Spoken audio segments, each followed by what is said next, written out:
Welcome to Sikkim 365 Radio. And Texas is a team that scores their most points in the fourth quarter. And he's going for the bomb and picked off. Braylon Arnold. He brings it back to the 34-yard line. Sikkim 365 Radio is presented by IdealMRI.com. High-quality MRIs for $497 or less. IdealMRI.com. Your health is important, so is your budget. Playing at the goal line. Brewer keeps it again. Touchdown, Baylor. The 3 o'clock hour is sponsored by Waco Custom Marketplace. Meats, sweets, Texas treats, and a cut above the rest. 425 Lake Air Drive, Waco. Cowboys go jumbo. They're going to run it to Elliott. Elliott's going to get in. Touchdown, Dallas. Here's David Smoke, Paul Catalina, and Craig Smoke. All right, here we go with this Wednesday afternoon. Stick your head in the tank of gasoline and light it with a match. We have a full throttle show today. There'll be more discussion time in the 5 o'clock hour. In just a second, you're going to hear the first 7-8 minutes from Dave Aranda, Baylor football coach, with a media session we just had on Zoom.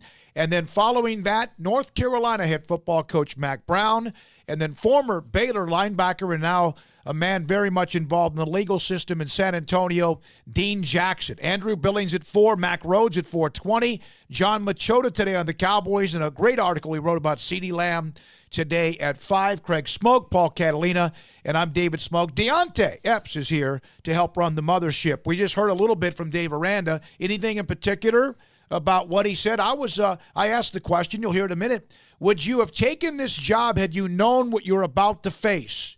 And he didn't blink. No, he was very much adamant that he would have taken his first ever head coaching job, even if he had the knowledge that we were going to be in this predicament that we're in currently. And so that was good to hear. I mean, I thought it was an interesting question and not one that many people would have thought of asking. But, yeah, he was very matter-of-fact about the fact that, he would have still taken this job and that it's just something they're having to navigate through right now. Yeah, I thought that was a good question, an interesting question. I thought it was interesting that how he said that they've done 3 installs already. And I don't know how you do an install over Zoom, but it's pretty interesting that you've done 3 of them. Yeah, Waco Bear just is the first one today on the Willis Law Firm chat room. Good to hear from David. You need to somehow copyright Full Throttle. I'm sure that has been taken. Yeah, I would have no idea about copyrights. Maybe sticking your head in a tank of gasoline, light it with a match might be one. I don't know. Might be one. Maybe so, yeah. I have no idea on the trademarks there. But, we have a very loaded show coming up today, and trademarks or not, it should be a lot of fun.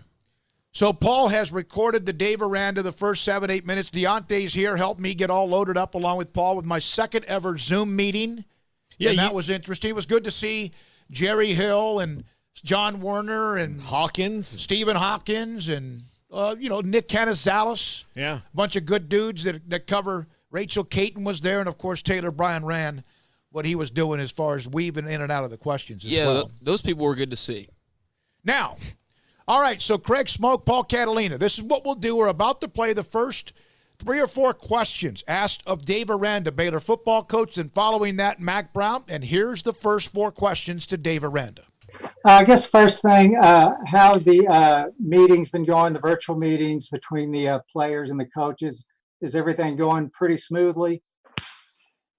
It has. The longer that we've been in this situation, working virtually like we have, the more it's been the health and wellness of our players, the more the talks have revolved around getting to know their situation and getting to know their concerns and their feelings. There's also been a fair amount of connecting with parents. It is filtered away from heavy football. I think initially the thought was when we broke off like this that we would be in in football soon. And, I look back at those times. It's I'm probably kind of ashamed to admit that, but back at that point, I felt that at some point we'd be back in football, and so we were very heavy into the schematic part of it. The longer it's been, the more we've kind of held that back. I think we've gone through the install period 3 times. So our players during this process have been the install cycle 3 different times, whether it's winter, spring, and then quarantine time, I guess. And so we're about to start the 4th cycle of it here coming up this next week. And so I think along with that, kind of concentrating on specific situations. So football installs as it relates to 2-minute, to backed up situations, maybe 4-minute situations.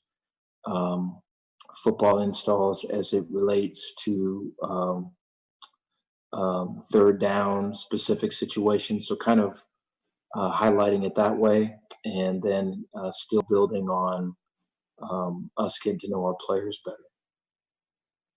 Dave, what is the timetable you find yourself working with the most? I've seen college presidents and ADs say June 1st, players back on campus. When you start I know you can't know for certain, but when you start putting these timetables together, are you looking at June 15th? Do you have an August 1st?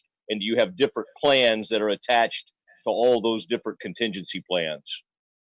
We do. I think, whether it's a June it's a June start, which I don't think is going to happen, or it's a July start, which I think is probably a little bit more fair. But we do have different plans for those as it goes, and I think a lot of that, it's a moving target. So that the fact that it's so fluid, I think, is challenging from the fact that what this month is going to be has a lot to do with what the next month is. And so when you're figuring that out on the run, there's a right turn that has to be made. You got to hit the brakes and make a left. And so there's some of that, which I think is natural around this time, but we're anticipating a little bit later date. I think a lot of that's still up in the air. I apologize to keep you guys waiting. I was in Big 12 call where just that was being talked about. And so there isn't really a firm idea, and so I think all that's being worked out as we speak. And so having plans for both is the best case, and that's where we're at right now. Dave, thanks for your time today. If you would have known this was going to happen, would you have taken this your first head coaching job? Yes. It's given me the opportunity to know our coaches better.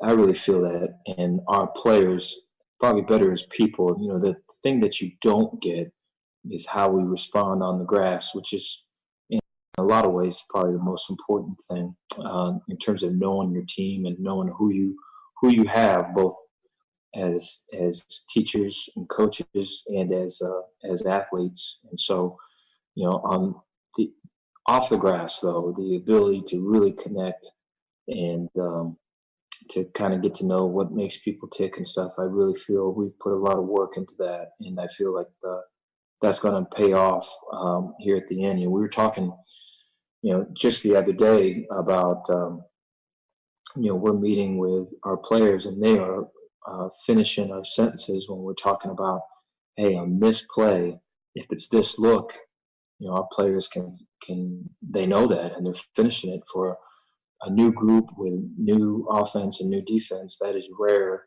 And so like the ability for them to take that to the field is everything. And so that's, that last final piece. But I think, that schematic knowledge that they have, I think we also have just the knowledge of each other and how people respond and what they value and how to address them and how to push them. I think those things are there as well. And so it's going to make for an interesting time when we get back, because we're going to know each other so well, I feel. I can't wait. But I guess to answer your question, it has benefited us. There's positive things to it, though you sure miss being out on the field together. Is this the most difficult thing you could ever imagine as in college football has ever faced? I think the moving target is hard, and I think the fact that there's conferences that are trying to work out details that are wide ranging and fluid, I think, is difficult when there's not an overall this is what we're doing. And so I feel like that part, just being in those discussions, I have so much respect for our commissioner and our Big 12 fellow head coaches. The talk there is so forthright and honest, and I feel it's for the best of college football. There's tendencies, I imagine, to be talking about, hey, this is the best for my particular team or my particular school, and I don't feel that in these talks. And as we're trying to kind of navigate kind of what's what, it's we're doing that on our own, kind of one eye to what this league is doing, or what one eye to what that league is doing. So that part is difficult. I think the communication with our players and the communication with our coaches in terms of staying on the same page as a new staff, I think, to it. I think when you step into that, though, there's a lot you can get out of it. And so I feel, we're going to be the better for it when all of it's said and done, when we are back together. So that's Dave Aranda with the media session today, the Zoom media session. A couple of you have responded on the Riverbend Liquor and Wine text line, 254-339-1122. And one of them, TJ, says it's amazing Aranda sounds so laid back, calm, cool, collected. It's going to be a bit different than Rule, who seemed like he was charged up all of the time, did a lot of the talking. I thought the same thing as well, and have thought that a couple of times listening to Aranda. His introductory press conference was really interesting because it was such a departure from what we had experienced with Matt Rule 3 years prior, and also because his voice was gone. His voice, I didn't know if that was his real voice or if that was post-national championship run voiced Dave Aranda. So it sounds like his voice has healed up a little bit, but he's still very soft-spoken and very quiet in comparison to a lot of other coaches that we hear from, and the one that we'll hear from here in just a few minutes. But that's his personality, that's his style, and that's just something that people are going to have to get used to when listening to Dave Aranda. He's just got his own sound versus others you've heard the last couple of years. And the fact that this is perhaps no doubt the most challenging, but how his players are now finishing questions with answers. And that's while you're doing this in a virtual or Zoom setting. But it has to be taken, as he mentioned a few times, to the grass, to practice. When we come back, Mack Brown in North Carolina, they're facing the same thing, but they're in year, 2 of his tenure at North Carolina. They made a nice run last year, made it to a bowl game. And Mack Brown's been there before. We know what he did at Texas. Mack Brown, head football coach at North Carolina, will join us. He's next on Sikkim 365 Radio. Got an email and then also a text from Brian Bauer, part of the ownership, the Bauer family at Waco Custom Marketplace, 425 Lake Air Drive. Their drive-thru is now open every weekday, Monday through Friday. Not just Monday, Wednesday, Friday, but now Monday through Friday from 10 a.m. to 6 p.m. Monday through Friday, the drive-thru is open every single weekday from 10 a.m. to 6 p.m. But here's even what's better. Remember how you could call them up and then go get yourself bags and pounds of fresh crawfish? You can do that again. Right now, you can call Waco Custom Marketplace by any time. I think it's by sometime early Thursday afternoon, and order 30-pound bags of live fresh crawfish. And they'll have it ready for you the next day. You can pick it up the next day at their location. The drive-thru is on the side and around the back. Waco Custom Marketplace right now, where you could still enjoy whatever they have available in the butcher shop: pork, poultry, seafood, beef. And the bakery, of course, is constantly doing what they do as well. It's Waco Custom Marketplace, and yes, right now it's back 30-pound bags of crawfish, live crawfish available. Order on Thursday early in the afternoon. Pick it up by Friday. Waco Custom Marketplace, 425 Lake Air Drive in Waco. Riverbend Liquor and Wine has their easy-to-access drive-thru open and convenient and clean in-store location on the corner of Lakeshore Drive and North 19th Street in Waco. Riverbend Liquor has the best and most extensive variety of craft beer selections in Waco, with Crown Royal Peach in stock right now and Balcones Whiskey, including single malt, hot still, baby blue, French oak, rye, and brimstone. Riverbend Liquor and Wine, family-owned and operated, and a hidden gem in Waco on Lakeshore Drive and 19th Street. And find out more on Facebook and Instagram. Let Camille Johnson Realtors guide you seamlessly through the process of buying your dream home or selling your current one, commercial, farm and ranch, or residential. Camille Johnson Realtors can smoothly and successfully lead you through any transaction with a team of 24 experienced agents who are excited about serving you. Camille Johnson Realtors services the entire greater Waco area. If you're in the market to buy or sell, contact Camille Johnson Realtors, 104 Midway Center in Woodway, or find them online at www.camillejohnson.com. Camille Johnson Realtors, elegant, charming, warm. Welcome home. We are facing some unique challenges at this time. We want to do our part to support not only our community, but our medical providers who are really overtasked right now. Governor Greg Abbott has required dental offices to postpone all elective dental procedures, but still be available for dental emergencies. At this time, dental emergencies are those that are defined as something that would make somebody consider going to the emergency room for treatment. We're offering to see you at our office Tuesday, Wednesday, and Thursday from 8 to noon, and we will waive all fees. We're doing this to support the community and support the medical system. This will allow the overtasked medical community to focus on the truly needy at this time. In the midst of what seems to be so much gloomy news, we want to send a positive signal of our faith in our community and in each other. We're all in this together. We're all in this together. We are all in this together. We're all in this together. We are all in this together. We're all in this together. We're all in this together. We are all in this together. We're all in this together. We're all in this together. We're all in this together. We're all in this together. We're all in this together. We are all in this together. We're all in this together. We're all in this together. We're all in this together. Thank you and God bless.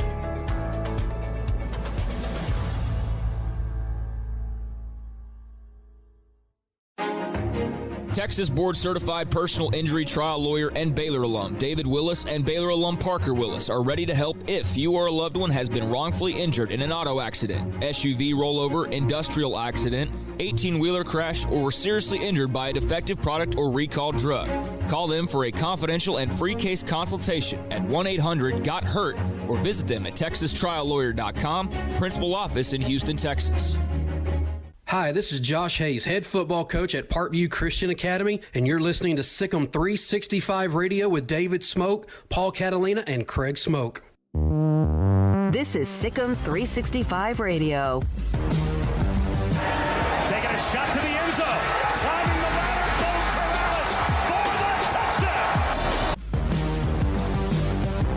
I was fortunate enough to get to know Mack Brown when he was first introduced at the University of Texas with a golf tournament that was in East Texas at the time, and he was there and, of course, meeting those who were Texas alums, boosters, etc., and, of course, East Texas was very good to him at Texas, and we know how well he does when it comes to football coaching, recruiting, and much more, and this is a pleasure. North Carolina head football coach Mack Brown joins us on Sikkim 365 Radio. Man, how you been, Coach? I'm doing great, David. How are you? Doing really well. We really are. Paul Catalina with me, Craig Smoke with me as well. Has college football ever experienced anything like right now? I don't think so, David. A lot of us went through 9/11, and it was shocking, especially for us in Austin because it affected President Bush, and we had the twin daughters at the University of Texas, so we weren't sure if bombings would come to Austin. And we had to find all of our players right quick and get their parents. We had Chris Sims' mom and dad working in New York. So I remember that, but it's lingered and it's changed far, but it's different. We got to go back and play 2 weeks later. We got to go back to at least a more normal, regular life. It changed travel, and especially air travel, to this day.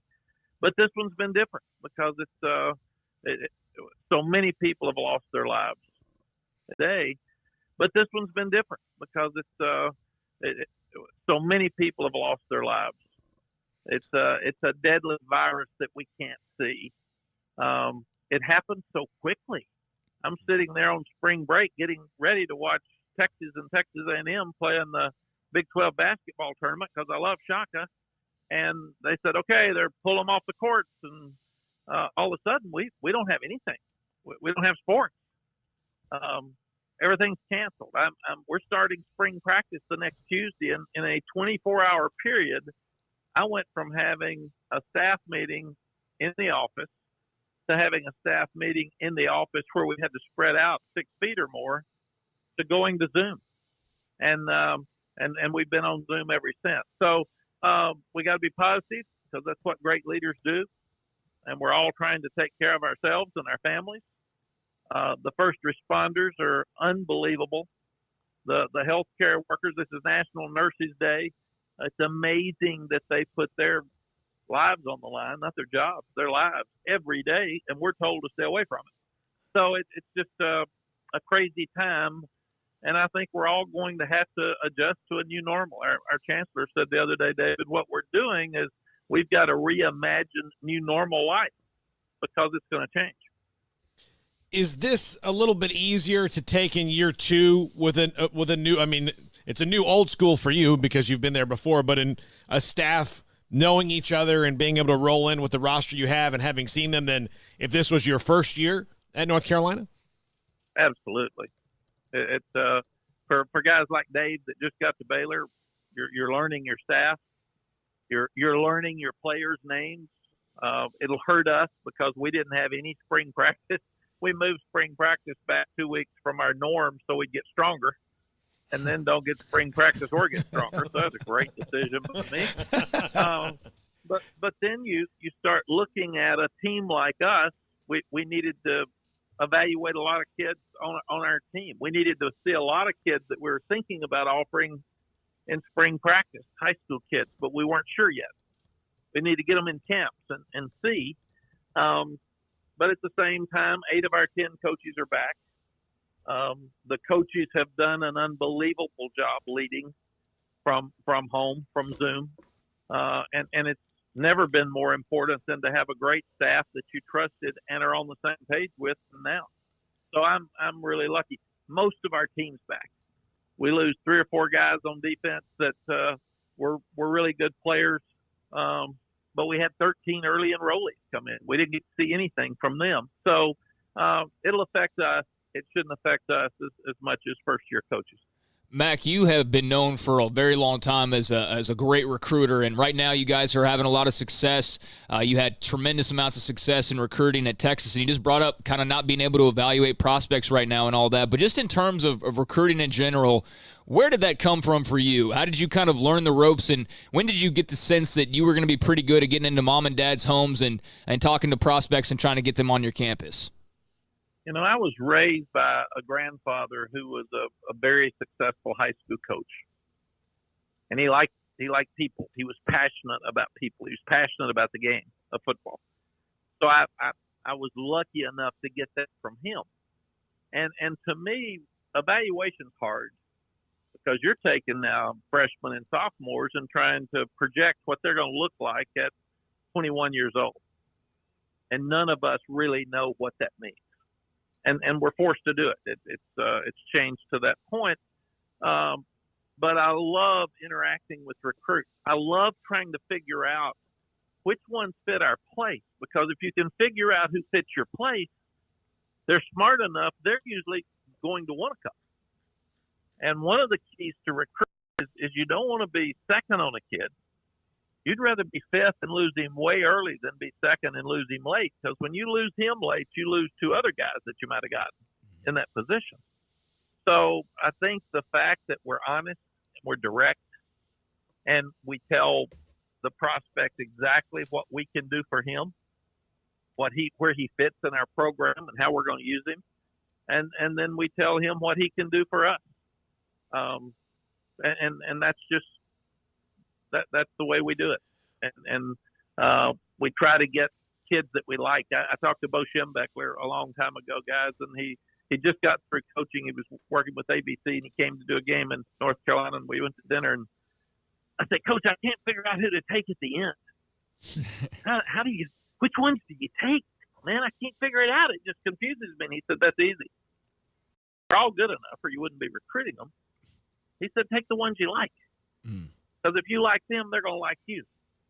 And if you don't like them, they're going to know that. They're going to feel that.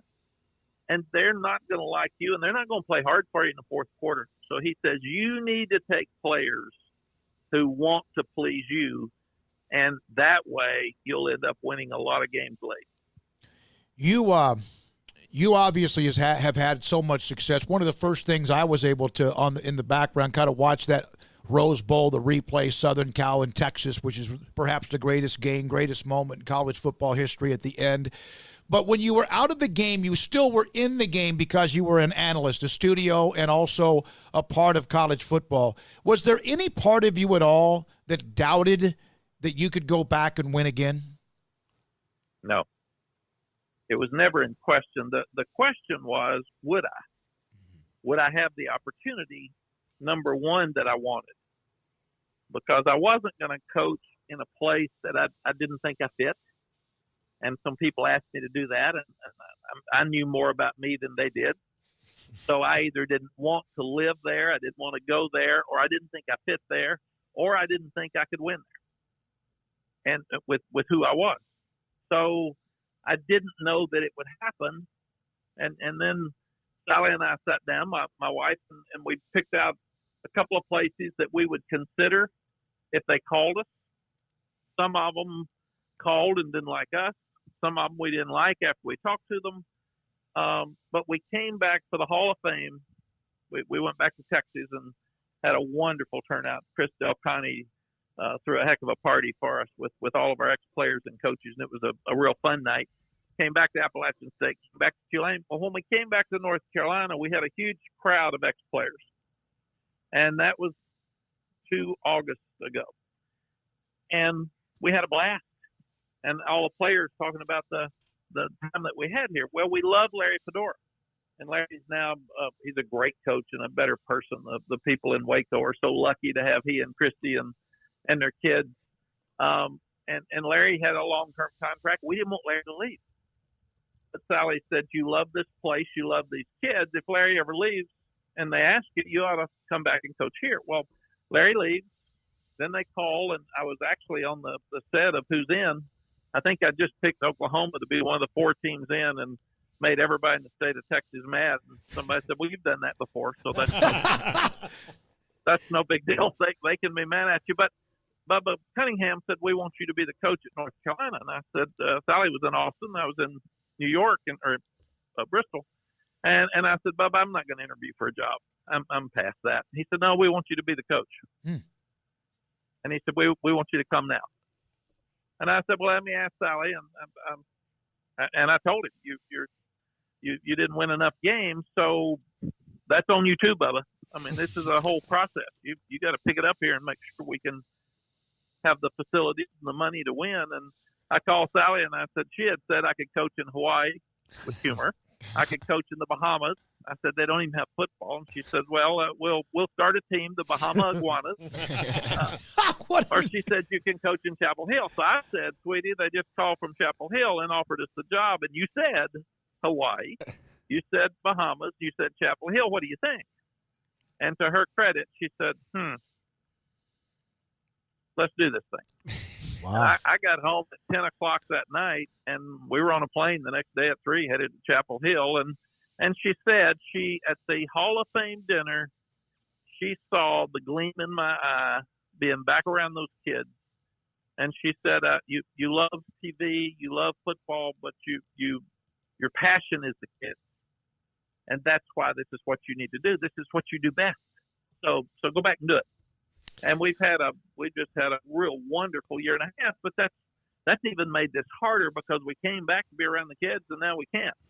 Yeah, exactly. Mack Brown, North Carolina head football coach with us on Sikkim 365 Radio. Mack, what is the line that you have to make sure that you don't, adapt too much? But you've been doing this successfully for a long time, but the game continues to change, so you need to adapt with it. What's the line from adapting too much just to be ahead of the curve for sake of being ahead of the curve and still having that core of what makes you the coach that you are? But winning hadn't changed. Maybe how you get there has, but you still need to have very few penalties. You can't turn the ball over, and you got to force turnovers. You got to make third down, fourth down, short situations. You got to stop those situations. You got to score in the red zone. You got to keep them from scoring.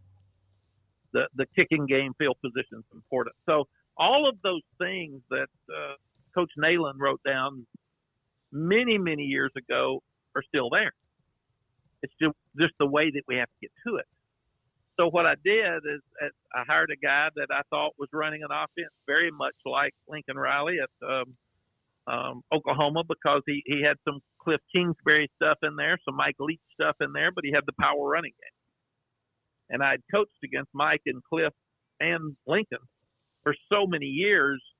I always said, if you can take that quote air raid offense and run the ball, nobody stops you because you're using the entire field. So I went out of the box a little bit. I got a guy who'd been in Sam Houston and some smaller programs. He came in from Ole Miss. Same thing on defense. We weren't very good on defense. We didn't have a lot of great players. So I thought, let's take the guy from Army who just nearly beat Oklahoma, and his players weren't as good. And then he wouldn't be griping about our players. Well, Larry left us some really good players after we got there. So it was a combination of the players were better than we thought.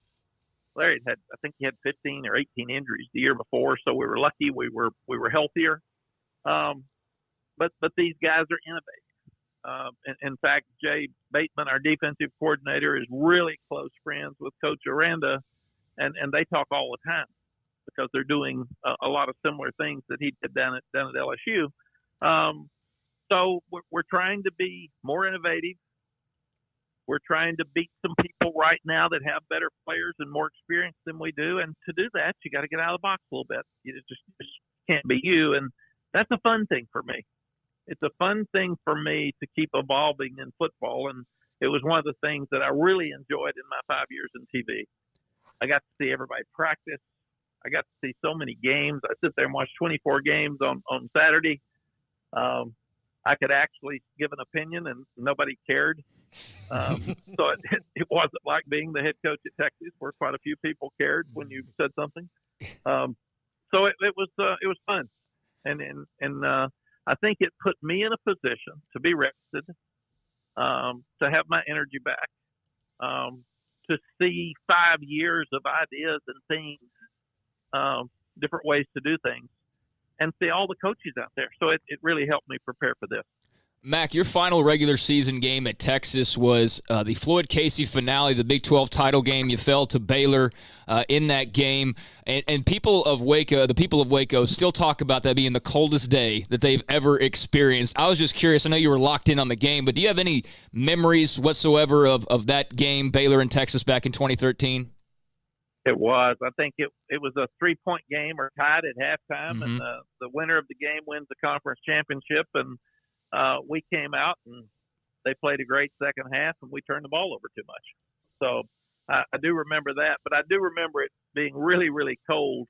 But when you're out there playing for a conference championship, you don't really realize it till the game's over. When you lose, you're much colder than when you win. Yeah, I bet. Now, Mack, I know you got to go, and you've given us plenty of time. We appreciate that. You mentioned what you told Sally, and I know how much she's been involved in everything you've done from the beginning.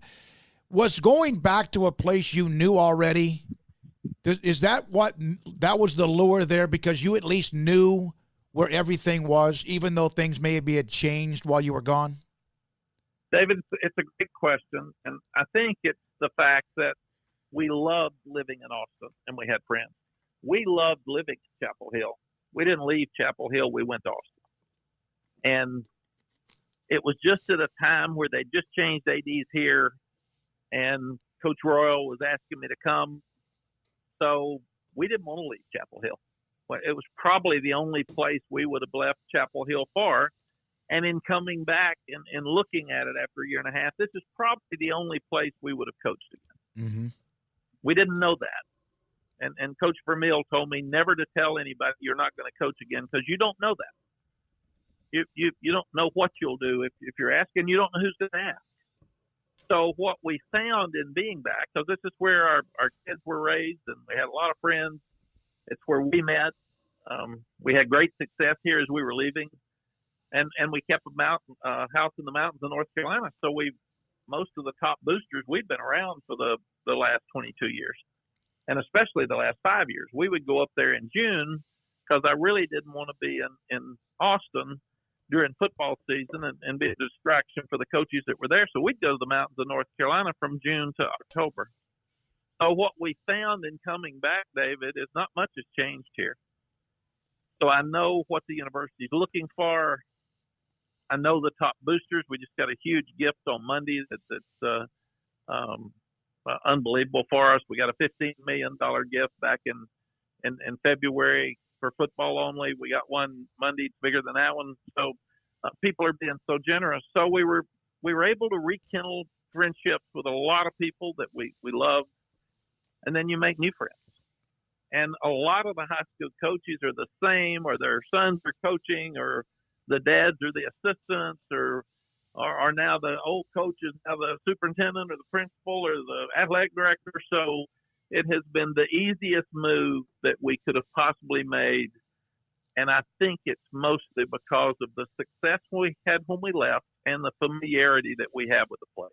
Our last question for you, if you don't mind. I know that you have to focus on your program. You mentioned Dave Aranda. He takes over, and then all of a sudden, we just had him. He was on for a Zoom media session about how his players, despite they've had no basic in-person workouts or any kind of drills, are now answering or finishing the questions of coaches on Zoom meetings.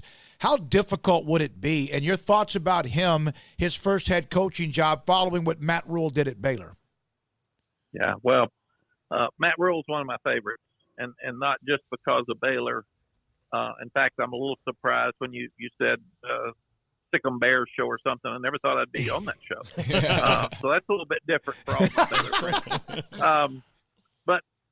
But what Matt did at Temple was absolutely amazing, and I did his games, a number of them, when I was with ESPN.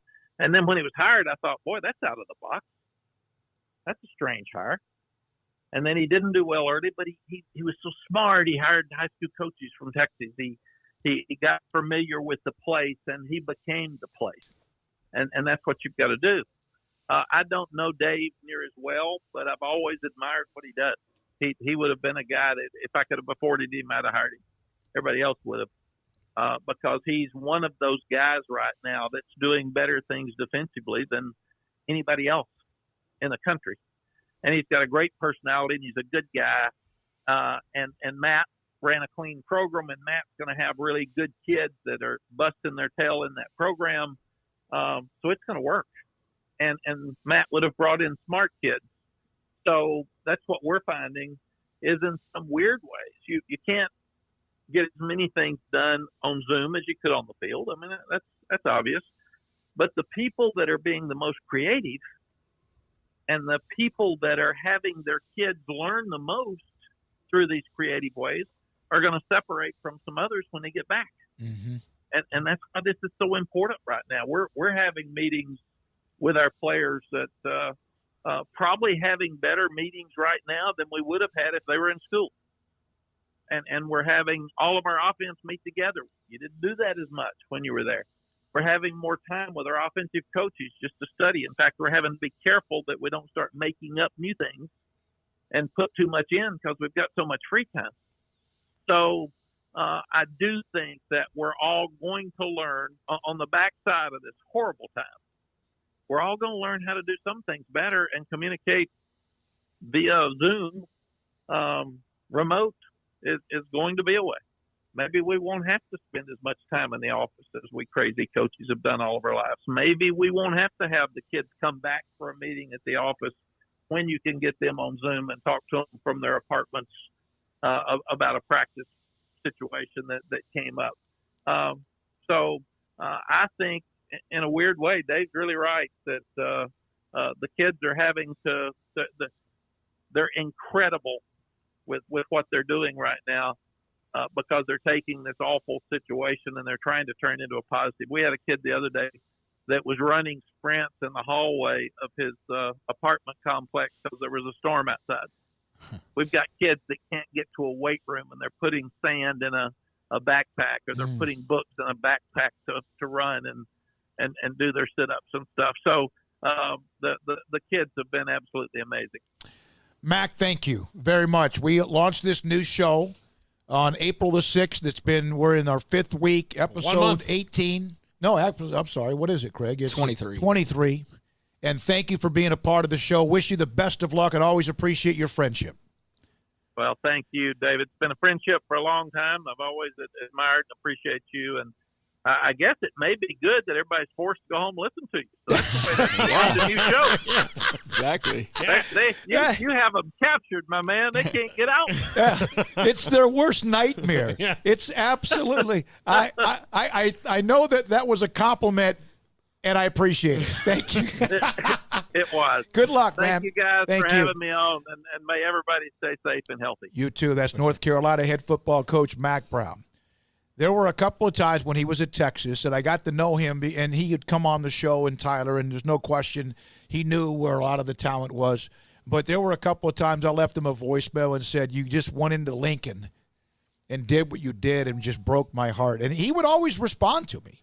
It's just always cool. I told this story yesterday. I was driving, I don't even know where yesterday, and just called him out of the blue, said, hey, we're doing something new. Would love to have you on. Just let me know if I need to call the sports information. And Jeremy Sharp, who was at Texas, is the SID. And it wasn't just 2 hours later when Jeremy Sharp sends me a text, what time do you want him tomorrow?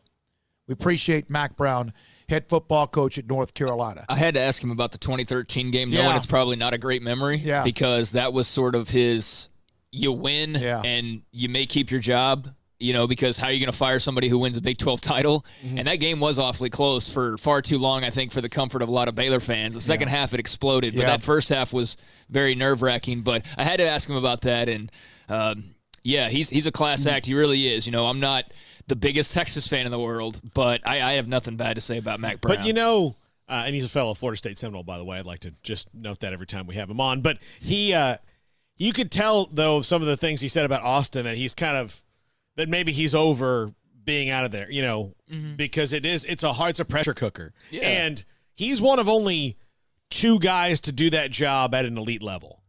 They've had good coaches. They've only had 2 great coaches.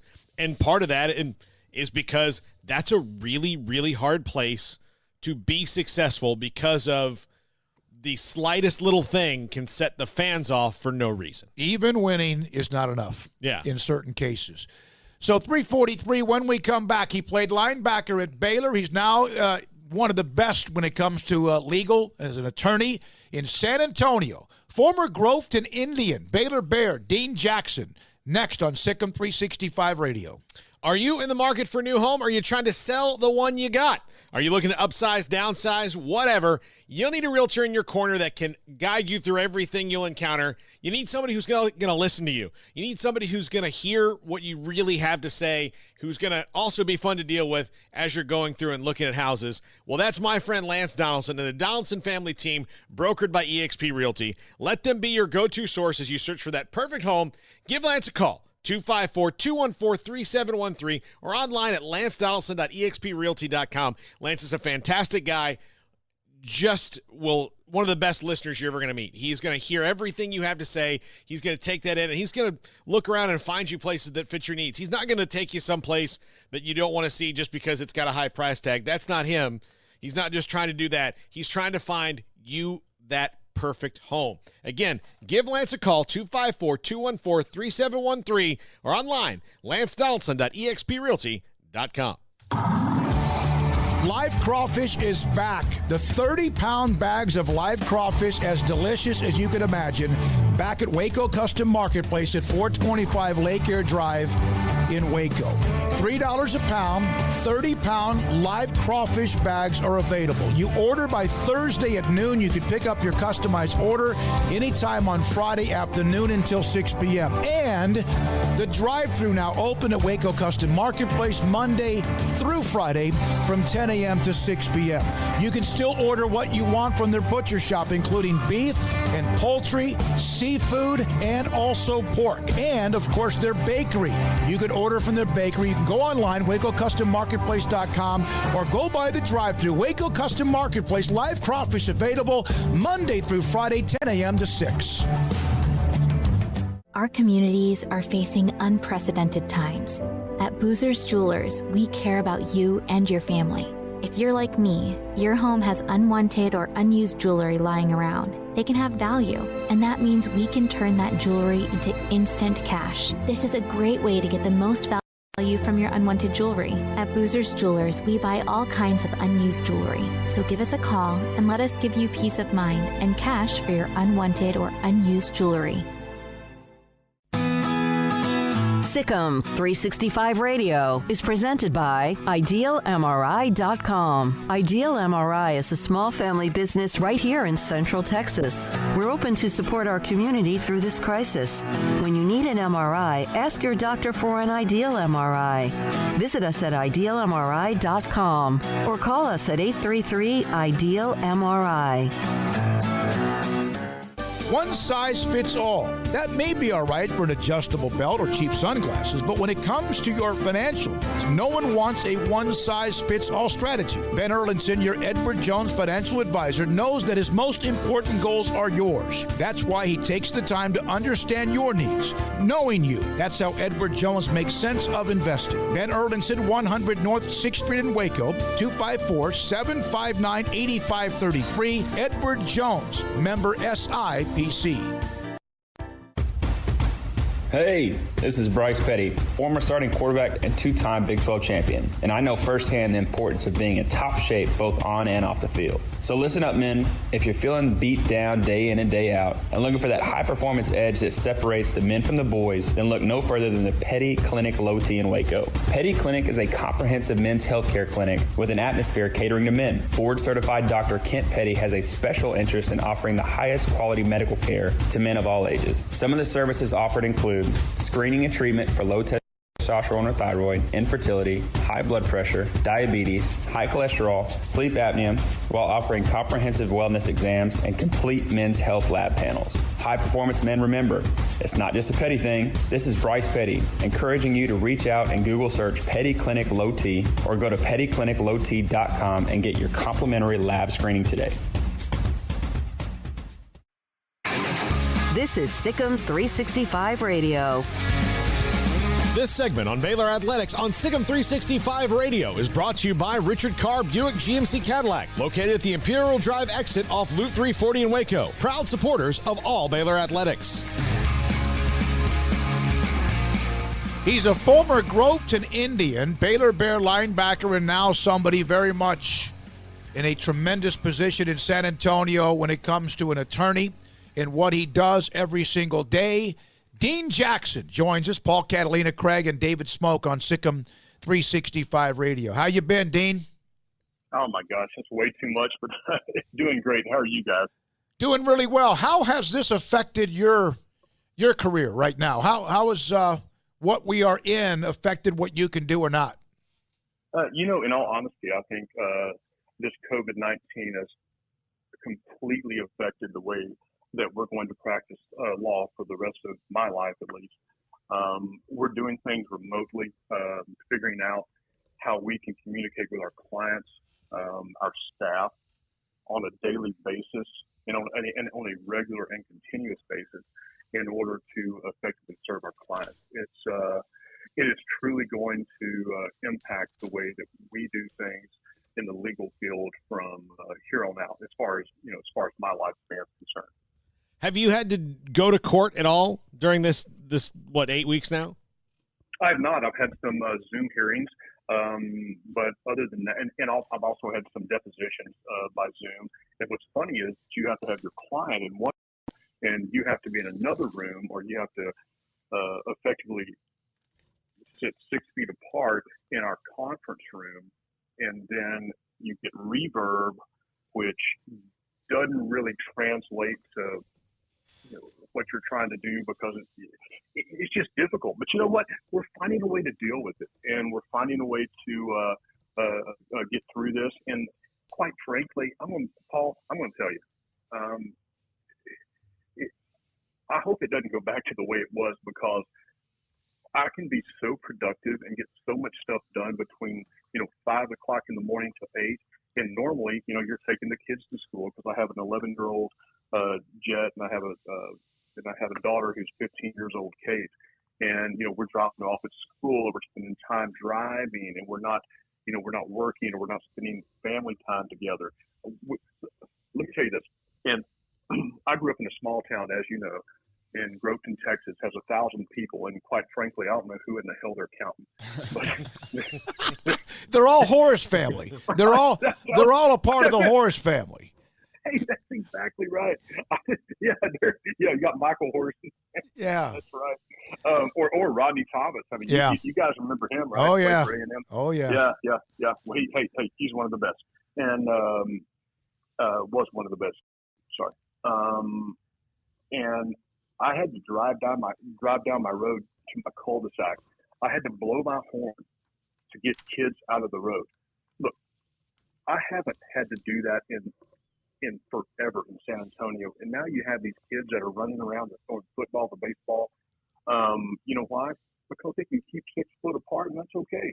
You throw a baseball 6 foot, you throw a football 6 foot, hey, you can be friends.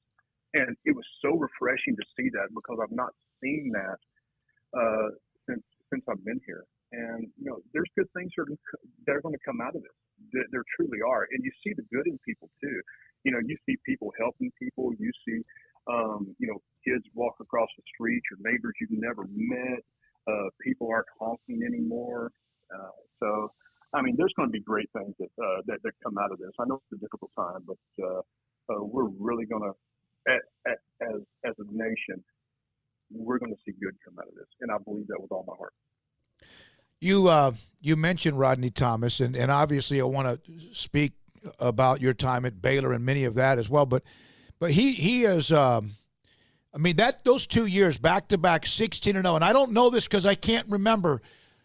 Because you were at Baylor a few years later. Were you at all connected in '90? Were you there yet? Were you playing yet? What's the timeline with you? Because Groveton still had success after that.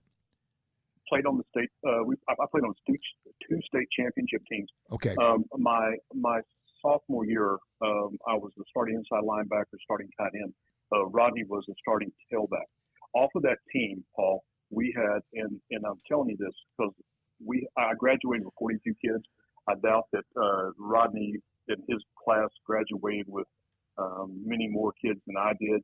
And I can tell you this, we probably had 14 kids that actually played. And off of that team, we had 6 kids get Division I scholarships. That's unbelievable.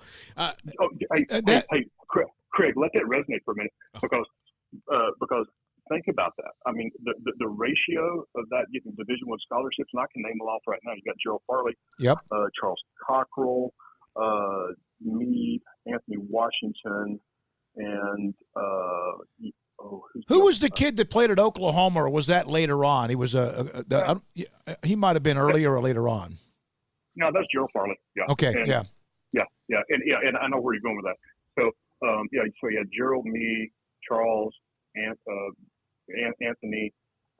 You had Clifford Moore, and there's one other, and I can't think of him. Anyway, so we were beating people to the point that the opposing head coach would come across the field and would say, "We just want to do soccer time." Yeah, I think it was somebody 80 something to nothing. It was that dominant. We're talking to Dean Jackson. He played at Groveton, also with the Baylor football team, and was a part of the 1990s all-decade team, linebacker on Sikkim 365 radio. Dean, you were there right at the switch of the Southwest Conference to the Southwest Conference. We had Khalif Muhammad, the same thing. Was that strange to go through that? Okay. Can I take you through an interview, please?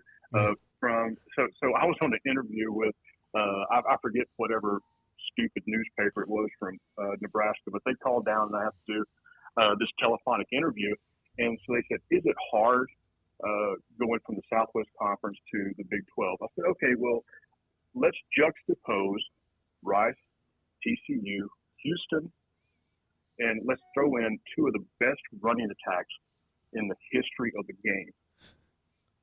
So, so then you throw in Colorado, you throw in Nebraska, and then they're wondering why to go from the 5th ranked best defense in the nation to, I don't know, 86. Yeah, it was a big transition. It was, and I mean, you just it's just such a time. People are still upset in a lot of ways that the conference never stayed together, the Southwest Conference, but they almost imploded and killed each other.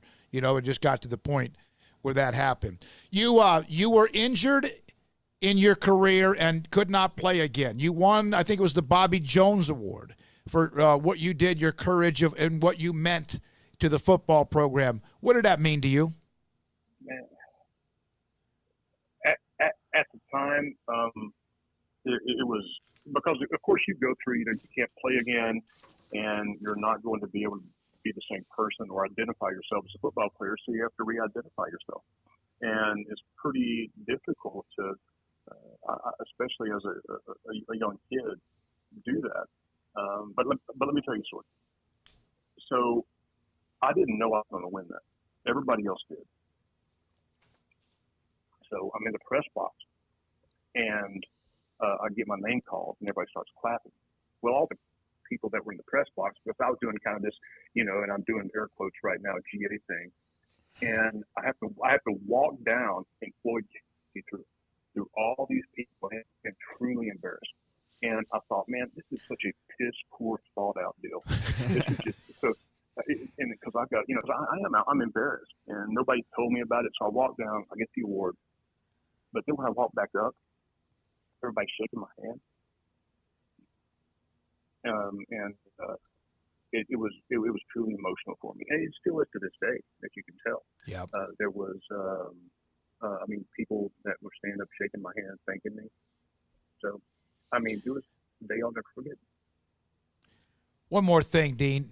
We had earlier today, there was a 2:30 Zoom presser with Dave Aranda, who, as you know, took over the program. Matt Rule was there, 17, 18, and 19, took the job in the NFL. Your thoughts, have you seen Baylor these last decade winning Big 12 titles, hitting the dark clouds, and obviously a very difficult time trying to get back to relevance and competing for a Big 12 title, and what you think of Dave Aranda and what you think of just Baylor the last few years? Okay. So haven't met Coach Aranda. I'm excited to have him. And, for Rule to leave, he did good things for the school, but I'm not surprised. And this is what I told my wife, is that, having Rule as a head coach is like taking you out to dinner and you hitting on all the cute guys. It's that, it is. It's like every year after you have a good season, he's flirting with the next best team, or you hear something about him leaving. And I'm quite frankly, I'm tired of it, or I was tired of it. And for him to be gone, hey, I wish him the best of luck, for good riddance. And, when Aranda comes in, so he was successful at LSU. And a dear friend of mine, Stephen Higgs, his dad is a retired lieutenant colonel. And I went to his house, and he looked at me and he said, Dean, you're successful, but do you want to be significant? And that resonated with me so much. And we can all be successful, but we have to be significant. Aranda was successful at LSU. He could have continued to be successful at LSU, because in all probability they're going to be number 1, number 2, number 3 team next year. But he comes to Baylor and he wants to be significant. And that's what we need. We need people that want to come to Baylor, that want to be significant, that want to stay here, that want to build something, or not build something, but at least be a part of something that's going to be significant. And I truly hope and pray with all my heart that he's that guy. And I can tell you, and I believe that, because he hired Larry Fedora, who was a wide receivers coach when I was there, which is one of the best coaches I've ever been around in all my life. And I hope Coach Fedora hears this, because I mean that. And also, he hired Joe Wickline, and Joe Wickline coached my brother. And my brother said that he was one of the best, or he is. Well, my brother played at Kansas City, and also he got allocated to the Frankfurt Galaxy when he blew his knee out. Anyway, he said Joe Wickline was one of the best coaches that he's ever been around. So, guys, I'm telling you, hey, I'm excited for the upcoming season, and man, I sure hope it comes. What do you guys think? You tell me what's going to happen. Well, we don't know because we don't have anything to see. Now, Coach Aranda today in the Zoom media session said that his players are now ending sentences that the coaches start, but they've not had any hands-on at all. And so it seems like they're clicking. Looking like, so it's an unknown, and they may never even have many workouts until possibly, who knows, August or September. But the cupboard's not bare. They have a lot of youngins that, Craig, you study that depth chart better than anybody. They've got the quarterback back, and the offensive line should be better. So, but, Bo, they lost some talent to the NFL. They did. Well, are we going to be able to get back in the stands or not? That's the big question right now that we have no idea about. You got a lot of different opinions. Dean, we will find that out. The great news is we had you on today, and hopefully college football at some point gets back to whatever the new normal might be, and we appreciate your time.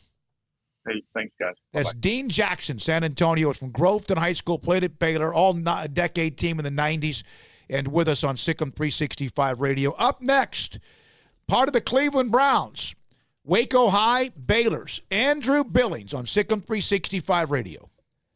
Richard Carr Buick GMC Cadillac has just finished celebrating 21 years of serving Waco and Central Texas. Well, I guess they haven't finished celebrating because Richard Carr employees are the people you can count on to get you in a car or truck safely and on your terms. They are celebrating by disinfecting the showroom daily. They are closely monitoring employee health. They are washing hands and disinfecting with great frequency, and the Richard Carr sales staff will bring a car to you for a test drive, and they can complete financing online. They've got the 2020 GMC line of Sierras, Acadias, Terrains, and Canyons, all 0% for 84 months for qualified buyers, plus Richard Carr anniversary savings. They also have the all-new 2020 Buick Encores, Enclaves as well in stock, 0% 84 months for qualified buyers, plus Richard Carr anniversary savings. Local family dealer and proud Baylor Bear alumni, and they want the chance to earn your business. Get great prices plus free oil changes with a new purchase and in-town priority warranty service. All comes with your purchase at Richard Carr Buick GMC Cadillac. Y'all listen up. Let me tell you something about group meals from Rhoades Barbecue. It's got all you need for all the folks you gotta feed, smoked meat, sides, and more. There's everything down to the tablecloth, just like the one that you see at the store. At a bridal shower, it's better than flowers. And a long business meeting, it'll pass the hours. It'll feed all the cousins at a family function. It's better than potluck at a church luncheon. Next time you need to feed 10 or more, call and order a Rhoades group meal. Next in line. At Ideal MRI, we feel blessed to be a part of the Waco community. We're a small family business here in Central Texas. At times like these, the cost of health care has never been more important. And unfortunately, significant illness and injuries still occur. That's why Ideal MRI is open and here to serve you through this difficult time. If you need an MRI, ask your doctor about Ideal MRI. You can schedule online in minutes at idealmri.com or call 833-IDEAL-MRI. And please, remember to follow CDC guidelines and practice social distancing. Stay home, except for the essentials, and be safe. Together, we'll get through this. Hi, this is Brad Talbert, head football coach at Holland High School, and you're listening to Sikkim 365 Radio with David Smoke, Paul Catalina, and Greg Smoke. Southwest Sports Medicine and Orthopedics, the team physician of Baylor Athletics. Our doctors specialize in the diagnosis and treatment of any and all sports-related injuries, celebrating over a decade of service in Central Texas. Our doctors are equipped to handle a wide range of issues, whether it's your foot or ankle, orthopedic spine care, your hand or wrist, knee and shoulder pain, or if you're in need of our arthritis or total joint clinic. Trust the doctors that Baylor trusts. Southwest Sports Medicine and Orthopedics. Our goal is to get you back in the game. This is Waco, and this is Boozer's Jewelers. When locals want luxurious jewelry and at a competitive price, they come here. This is Brad Boozer. He's the owner of Boozer's Jewelers. Boozers is the premier wedding ring store. They specialize in loose diamonds and wedding rings. At Boozers, they have 7 jewelry counters dedicated to wedding rings and diamonds only. They also specialize in heirloom jewelry, custom jewelry, watches, and much, much more. So what are you waiting for? Stop on in today and discover why the locals trust Boozers for their jewelry.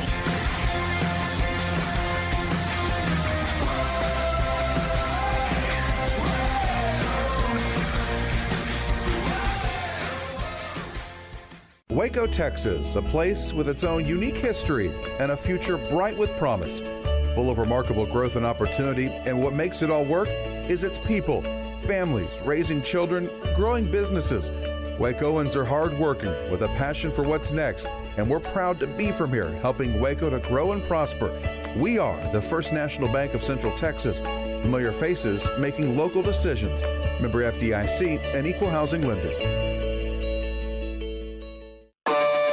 This is Sikkim 365 Radio. The 4 o'clock hour is sponsored by Boozers Jewelers, the wedding ring store, specializing in custom jewelry and repair, all in-house. And it's Brewer keeping it to the outside. Brewer lays the shoulder, dive, touchdown, Bears. Sikkim 365 Radio is presented by IdealMRI.com. Your health is important, so is your budget. Here's David Smoke, Paul Catalina, and Craig Smoke.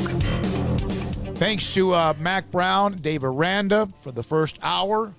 And then also thanks as well to Dean Jackson, former Baylor linebacker. We'll hear from A.D. Mack Rhoades in a moment, but we're now joined by former Waco High great, Baylor All-American defensive lineman Andrew Billings joins us on Sikkim 365 with Craig Smoke, Paul Catalina, and I'm David Smoke. Well, we do this a lot because we haven't seen you in a while, and of course, with the way things are, we haven't seen a lot of people. Andrew Billings, how you doing? Where are you? I know I'm now part of the Cleveland Browns, but where have you been hanging out?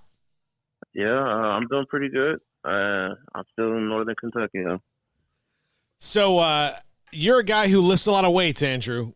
We've known you since you were just a wee 275-pound defensive tackle at Waco High. But how are you keeping up with the strength training that you're used to outside of, all these things? Yeah, I mean, you just try to replicate what you know and what you have, the information that the team sends you, and you just try to find a field really and just replicate it. As far as weight rooms, there's not many weight rooms open, so just try to get some weight equipment basically shipped in and use that. Try to create your own program, I guess, from your head and from some information. Andrew, now being a member of the Browns, just what was the process like for you making not a very long trip from where you were previously, but what was that experience like for you and just changing teams up? It's a pretty unique experience. It's actually very exciting, but very nerve-wracking. Especially in times like this. But so far, it's been pretty well. Our team guys meeting up on Zoom and stuff and installing things every day. So it's everything's. I think it's running just as smooth as it possibly can, given the situation. You play a position that statistically is sometimes hard to measure, especially depending on what defense you're in as a defensive tackle. But that's the way it always. You get tackles for losses and sacks or whatever. But you have to be very unselfish to play that position. How difficult is that? Honestly, during the game, it's not that difficult. It's just you got to find what to take pride in. Is it the tackle for losses, which everybody does love, and the sacks, which are always great. But it's also just taking pride in the fact you're not getting moved off the line. You're taking double teams up. And then when you really watch the film and you watch the defense flow together, then it really can be appreciated, seeing the linebackers flow over top and all that, and just how everything fits and how it kind of evolves around the center of the defense. You are with a franchise that's trying to kind of reinvent itself in Cleveland. Obviously, you haven't spent much time there, but is it exciting to be a part of a team that in the last couple of years have made tons of moves to try to reshape who they are and win some games in the NFL? Yeah, I think it's always exciting to be on a team that's building like this, exploring the potential in different areas. And I'm happy to be a part of it. And, everybody's coming together this year to see what we can do together. first time with the new coaching staff and a lot of new pieces put in. So it'll be very interesting to see. Andrew, what kind of familiarity do you have with your new teammates? I mean, I know there's some Big 12 tie-ins, obviously Baker and others, but just curious if you had already pre-existing relationships with any of your new teammates. Other than Larry Ogunjobi, I've trained with him, and that's about it. What are your thoughts about what you saw from Baylor's defense, the way they played the last season, as stingy as they were in that defensive front with Lynch and Bravion and obviously James Lockhart and company? You know, with that defense that I saw last year, it was very interesting. I saw a lot of things that, you know, I could recognize better with being in the NFL, you know, that I didn't really have much time in college to recognize. But you know, that was a very interesting defense. And I know they lost some guys and stuff, but, I mean, I don't know what they're putting in place now, but hopefully it'll be something the same way. You were a part of the Sikkim365.com all-decade team at defensive tackle. You guys had some kind of crazy teams. Who was the best defensive player that you played with while you were at Baylor? For me, best defensive player I played with. I mean, I got to give it to Oakman. I mean, me playing with him, just setting that edge made everything easier. So as far as flowing with him and playing, I think Sean Oakman would probably be the best one. You think Andrew Oakman was a little bit underrated? Some people will say he's overrated just because of the memes, but do you think he was underrated actually as a player, and because of the memes, people, I guess, did underrate him because thought he was maybe more look than substance? Yeah, I think he was a little underrated, especially for the game and the type of game we played, especially in the Big 12 itself. You know, there's a lot of pass rushing and stuff, but it's also a lot of run stopping, and Oak was really good at that. Really good, setting that edge, and it really comes to truth when it comes to winning games. You really got to stop that run, and I think he was very underrated in that aspect. Andrew, Smokey and I, before this, we saw your mom all the time at spin class and whatnot, and she tells me that you really enjoy living in Ohio. What is it about up there that you like? I mean, honestly, I enjoy it because it's living. You know, I've been there for 4 years, and I kind of like the snow. You know, I met my fiance out here. It's really just been a good 4 years for me. Yeah, but do you still want your mom coming up there to cook some of that food? Oh yeah. You gotta have my mom come cook some food now.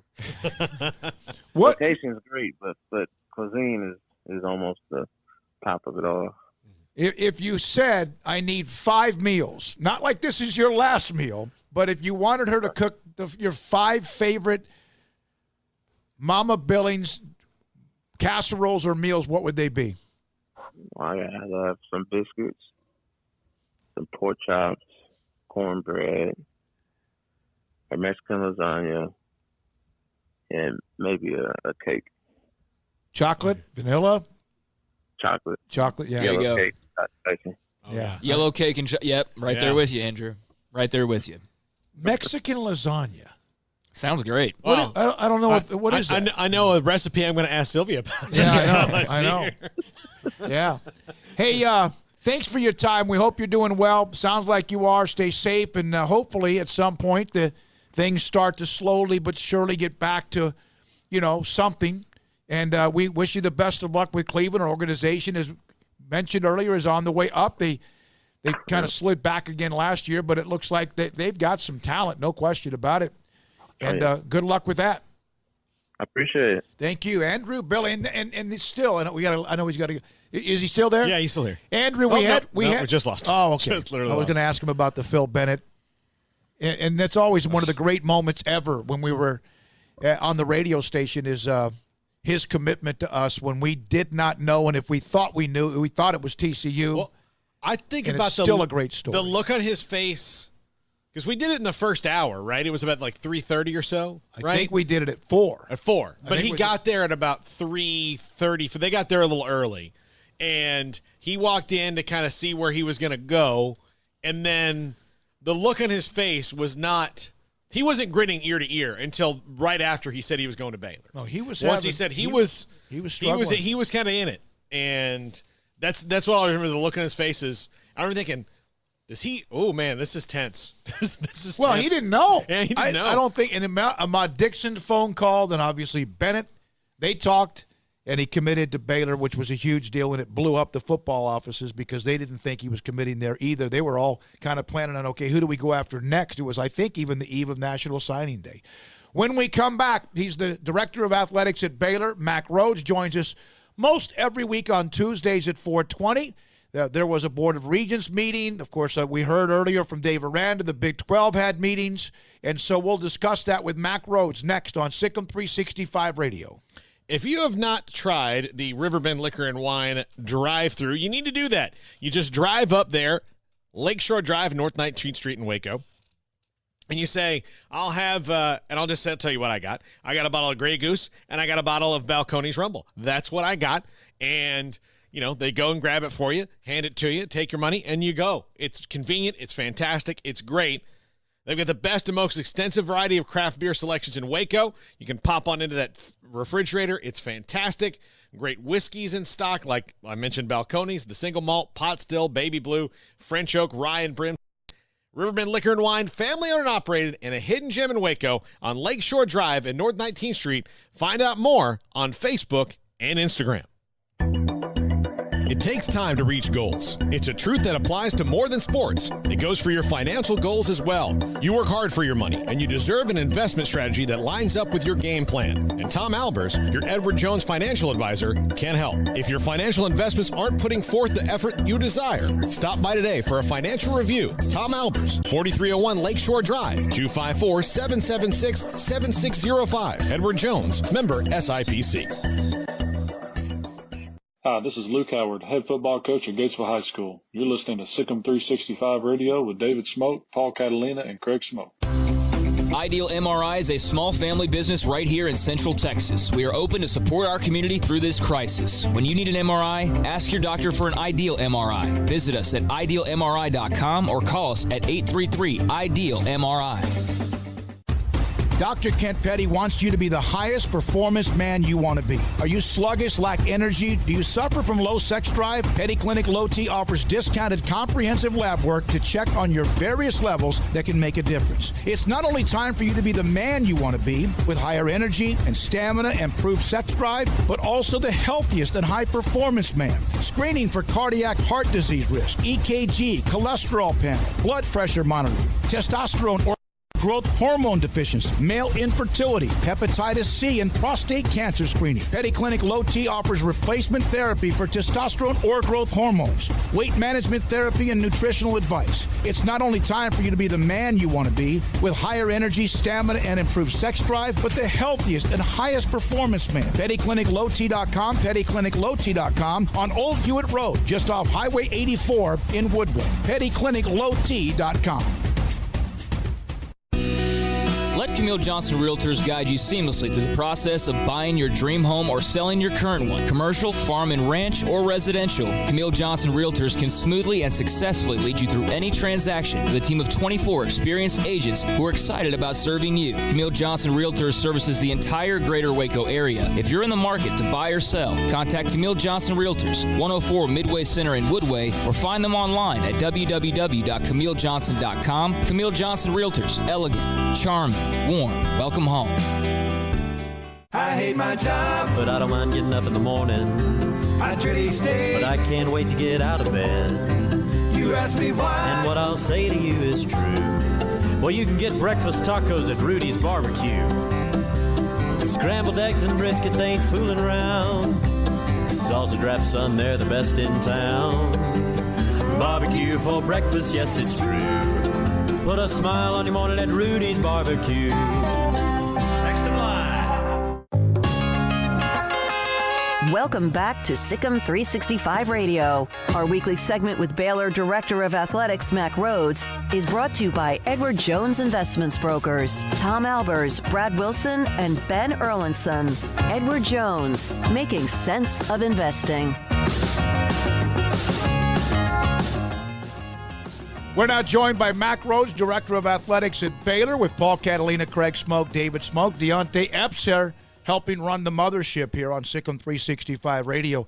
So one of the times that really, to me, is the kickoff time, Mack, and good afternoon. Hope you're doing well and maybe even relaxing a little bit, is that the start of football for me is perhaps when the conference have their media days. Is that going to happen this year? The conference media days will happen, but in what form or fashion? And I certainly wouldn't be surprised to see it done virtually. And again, because there's so much preparation and planning going into it, you have to start thinking about it now. And so my gut would be that it's going to be virtual. If some things change and we can pivot last minute, then potentially do so. But I think that's where it's headed. Mack, is the fact that states are starting these multi-phased rollouts of opening things back up, giving you and other athletic directors some confidence that there could be a return to normalcy and maybe even just a slight delay of the season if there is one? Yeah, I mean, it certainly provides some optimism, and just within our discussions, right? I think we feel good about campuses, right? Students returning to campuses, to many of them, not saying all of them, but to many of them, in the fall, and I think there's optimism about kicking the football season and our other fall sports, that they would start on time. I still think there's caution, right? And there needs to be caution. If we're going to err in all of this and our planning, everything we're thinking about, we better err on the side of caution. Absolutely. When you think about, health and safety of student athletes, health and safety of staff, health and safety of fans, et cetera. And so that's, I think, all of the things that we're certainly think about, but there's a sense of optimism. I think what always, I don't know if the right word is complicates it, but is this idea of competitive equity and fairness, right? And how do you do this? And I would just say, and I'm probably the biggest driver and advocate for this idea of competitive equity, but we've got to be careful, because I don't know that we're going to be able to conference to conference, and then even within conference, that we're going to everybody's going to be able to do it the same, and will somebody get more practices than the other, et cetera, all of those different things. Our focus needs to be primarily about how do we get back, and when we get back, doing it in the most safe manner that we can. Mack, I know you may not be able to answer this right now, but because some states are on different timelines, how problematic could you see that becoming? And do you see a scenario where there could be some conferences that have a green light or feel okay moving forward while others don't, and they would be allowed to move forward? Or do you think this is more like the NFL, where if one can't play, then nobody can play? Yeah, Craig, it is a great question, and literally we're in the middle of those conversations right now. My sense is, when you compare conference to conference, and again, as I'm speaking about this right now, my mind is going 100 miles because I'm thinking about CFP ramifications, right? Playoffs, how do you really do that, et cetera. But my sense, at least right now, and this could, and I want to put the disclaimer out there, this could change immediately, that I don't know that conferences necessarily want to hold back another conference. If we're ready to go, and all 10 states are ready to go, then we're going to go, and hopefully that this conference over here can go, within the next couple of weeks, et cetera. So I think it's been more slanted that way than, hey, if we're not starting until every conference is ready. And let's take that a step further. those are some of the conversations that we're having just within the conference, right? Because again, and I think we talked about it a little bit last time, what happens if not every state within the Big 12 is ready, right? And 7 of 10 are ready. And are we going to, preclude are we going to keep the 7 from starting until the other 3 can? And those are, as you can imagine, really complex and complicated conversations. And it's hard, and it's really hard if you may, be an athletic director in one of the states that is maybe a little bit behind, and or a football coach, or any coach in one of those schools where your states are in a state where you're a little bit behind. So we're trying to be really, really thoughtful about all of it. In a hypothetical way, let's say, and I'm not saying you're saying that, but let's just say one of the conferences is go. 3 of the 5 Power 5 conferences are a go. If, in fact, games were played and all of that goes on, will the conferences who don't play still, in your opinion, get the television money that is a part of Division I college football? And another great and provoking and thoughtful question. And I wish I had the answer to that. And probably the best answer that I could provide is, when you talk about TV money, each one of those contracts are separate contracts with each one of the conferences. And so I think, if, for example, it's the Big 12, and I'm knocking on wood here. I pray that it doesn't happen. But if we're only, let's just say, able to play 9, and the SEC was able to play 12, right? I think that's going to be between Big 12 and our TV partners, right? I don't know, at least not right now, that there's a national solution to that. To that particular, inequity. But it's a great question. Mack Rhoades with us on Sikkim 365 Radio.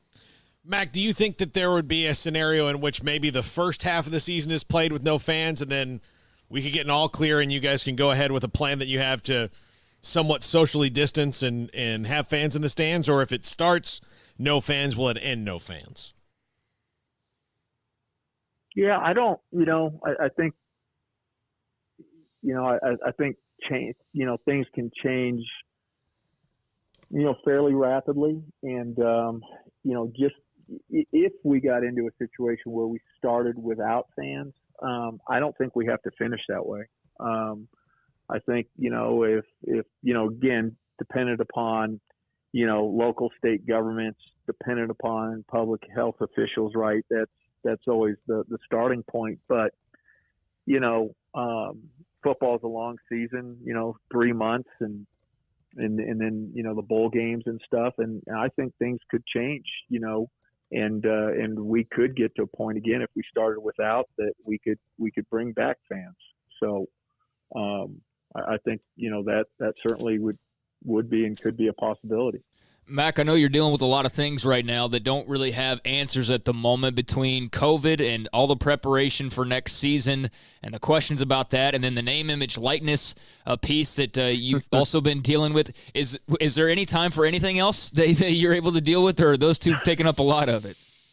Those two are taking up a majority of the time. I was kind of laughing the other day, and I know we don't have much time, but I was, as we started entering into this COVID-19, right, virtual, right, I had a list of all of the things and presented it to the executive team. Hey, with this time, right, without the day-to-day everything going on, man, what an unbelievable opportunity we have to tackle these 10 things, man. Awesome. Let's get after it. And I'm just telling you right now, I don't know that we've gotten after 1 or 2 of them because of, I mean, clearly at that point in time, I didn't understand the magnitude. And then, so you're dealing with the COVID-19, and you're now, certainly some of the national stuff you mentioned, the name, image, likeness, and then the transfer waiver. And so, yeah, just trying to handle it all. May is when would normally be obviously graduation, and that's another issue. But there's also Board of Regents meetings. Anything going on with that? Are those also going to be virtual? Have you been a part of anything? Yeah, so I don't think that it's. I think they're all public, so I don't think I'll lose my job by providing the information. But right now we're in the committee phase of the Board of Regent meetings, the May meetings, and I'd have to look at my calendar. I've been a part of one or two of the committee meetings. I think there's maybe been 3 so far, but everything has been done virtually. And then we'll have the formal board meeting together, and we'll do that as well. So, man, we're zooming away. I'm telling you. You guys, anything else? Do you feel like you're an expert now? That you know how to mute and pause your video at the right time? Hey, I've gotten to the point where I can share documents. I can, zoom in, zoom out documents. I'm sort of becoming a pro at this. So, and hey, before you guys get rid of me, I don't know that I answered the name, image, and likeness question. So if I need to do that, please let me know. If you had a specific question about it, I'm more than happy to answer. Well, go ahead. You have just based on the guideline, that first thing that's out, that seems to be like very early on. Did that provide any kind of real direction for what you guys are going to do, or is that too early to say? I think it kind of gave us an overview, kind of, hey, this is where we're headed in terms of the liberalization of the current, name, image, and likeness legislation, right? I still think we are early on in the process. I think there's still, it's going to be all about the details, right? And I go back to that, phrase, competitive equity, and the guardrails we put around it. You think about the name, image, and likeness, and there's a lot of components to it, but the big 4 are, autographs, personal appearances, jersey sales, right? Video games, and there's a lot more, but this idea of the guardrails and trying to make sure that we don't create this inequity when it comes to the recruitment of student athletes. And I think Baylor will fare well. I think we'll fare really well, but I'm worried, about just the intercollegiate athletic enterprise as a whole. And we need to do the best we can to protect that collegiate model. That's it. Yep. Mack, I hope you get it. So I know it's hard, but I hope you're getting some downtime as well. And are you still running? Still running. And hey, I appreciate you all. And you know what? I feel terrible that I can't provide more specific answers. I certainly would if I could, but we're learning every day, and I think every day we're getting one step closer to clarity. I wish we were there, but we'll get there. And again, I think that we, Baylor Athletics, I think we're going to be really, really well positioned when we get to the other side of this. We had Dave Aranda. It was a media session for him, as you may know, earlier today, and he was talking about how his players, despite no hands-on anything, have now started to finish sentences or questions of the coaching staff. Isn't that pretty amazing how they've been able to do that without any hands-on workouts or whatever?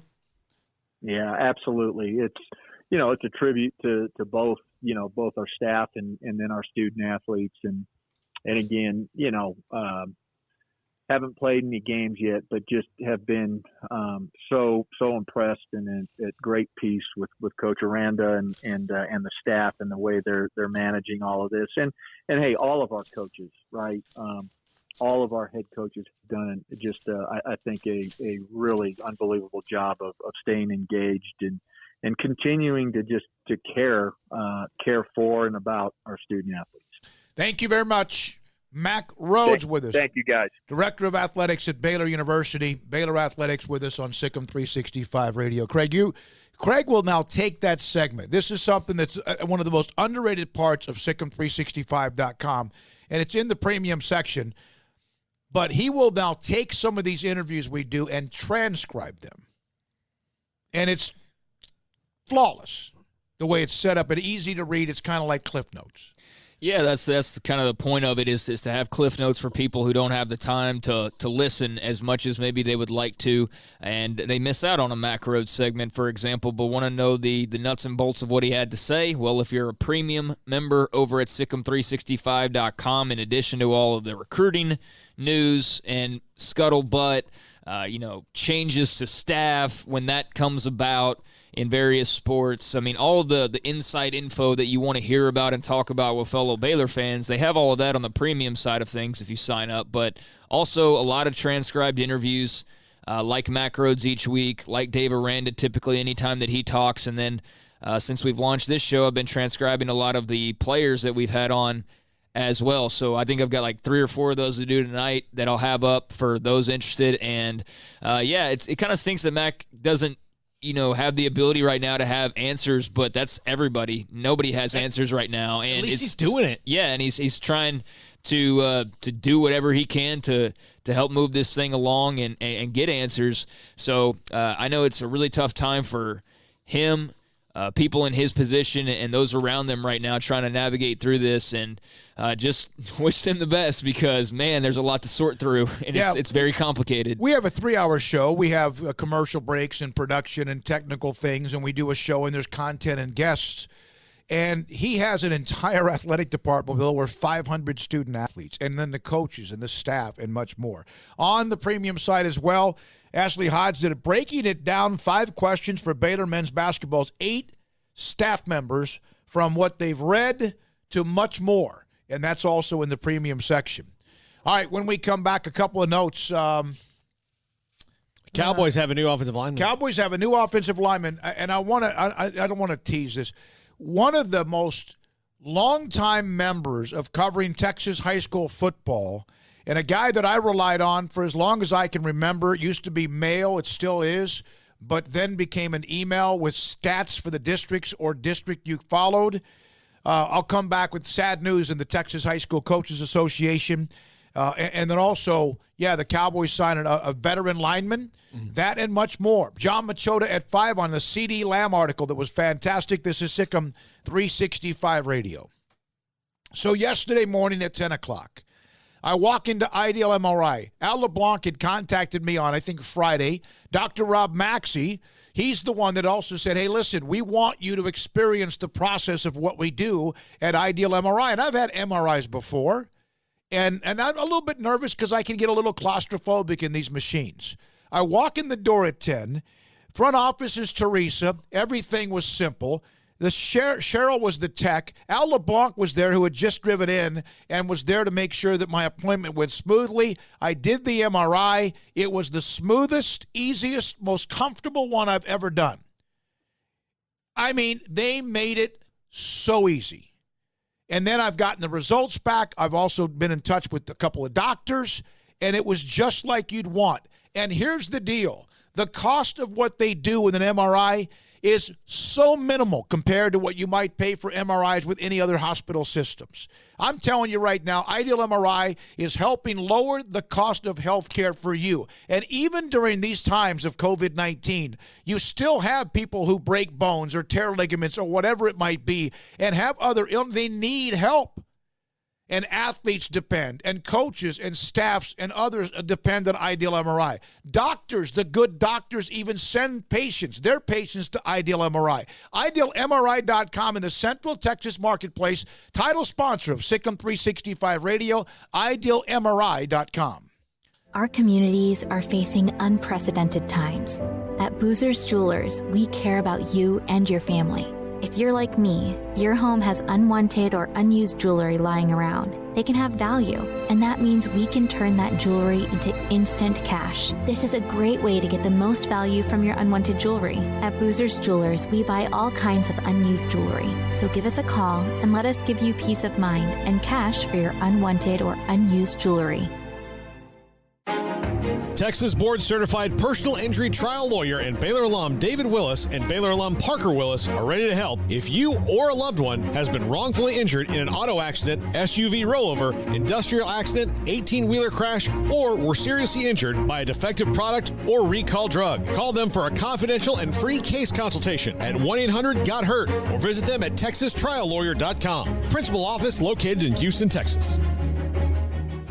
Waco, Texas, our city of remarkable growth and opportunity with an even brighter future ahead. What makes it all work is our people living, working, and growing together. And we're proud to be from here, helping and serving the community we call home. We are the First National Bank of Central Texas, taking great pride in being locally owned and operated. Come see us at any of our 5 convenient locations. That's the First National Bank of Central Texas, member FDIC, and equal housing lender. How did Edward Jones become one of the biggest financial service companies in the world? By not acting that way. Financial strategies, one-on-one advice, it's a big difference. And that's why Brad Wilson, your Edward Jones financial advisor, makes sense of investing. Experience the difference for yourself. Brad Wilson, 250 Sharon Drive in Woodway, 254-776-4337. Edward Jones, member SIPC. Live crawfish is back. The 30-pound bags of live crawfish, as delicious as you can imagine, back at Waco Custom Marketplace at 425 Lake Air Drive in Waco.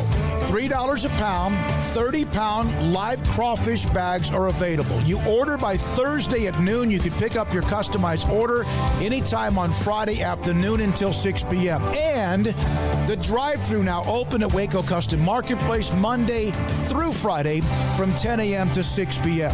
You can still order what you want from their butcher shop, including beef and poultry, seafood, and also pork. And, of course, their bakery.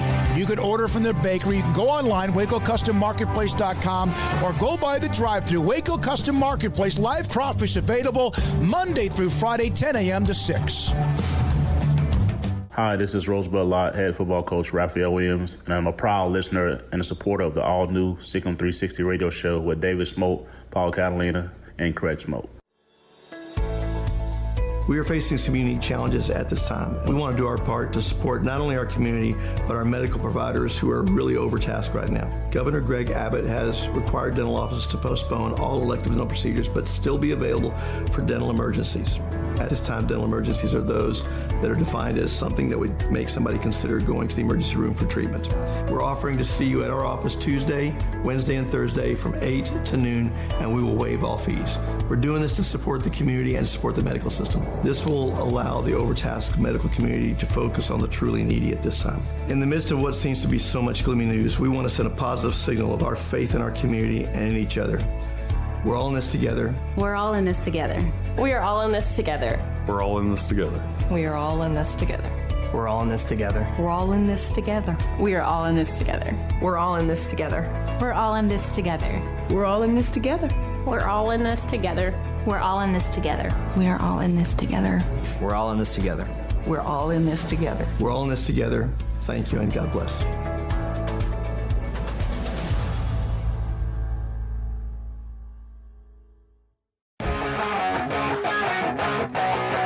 This is Sikkim 365 Radio.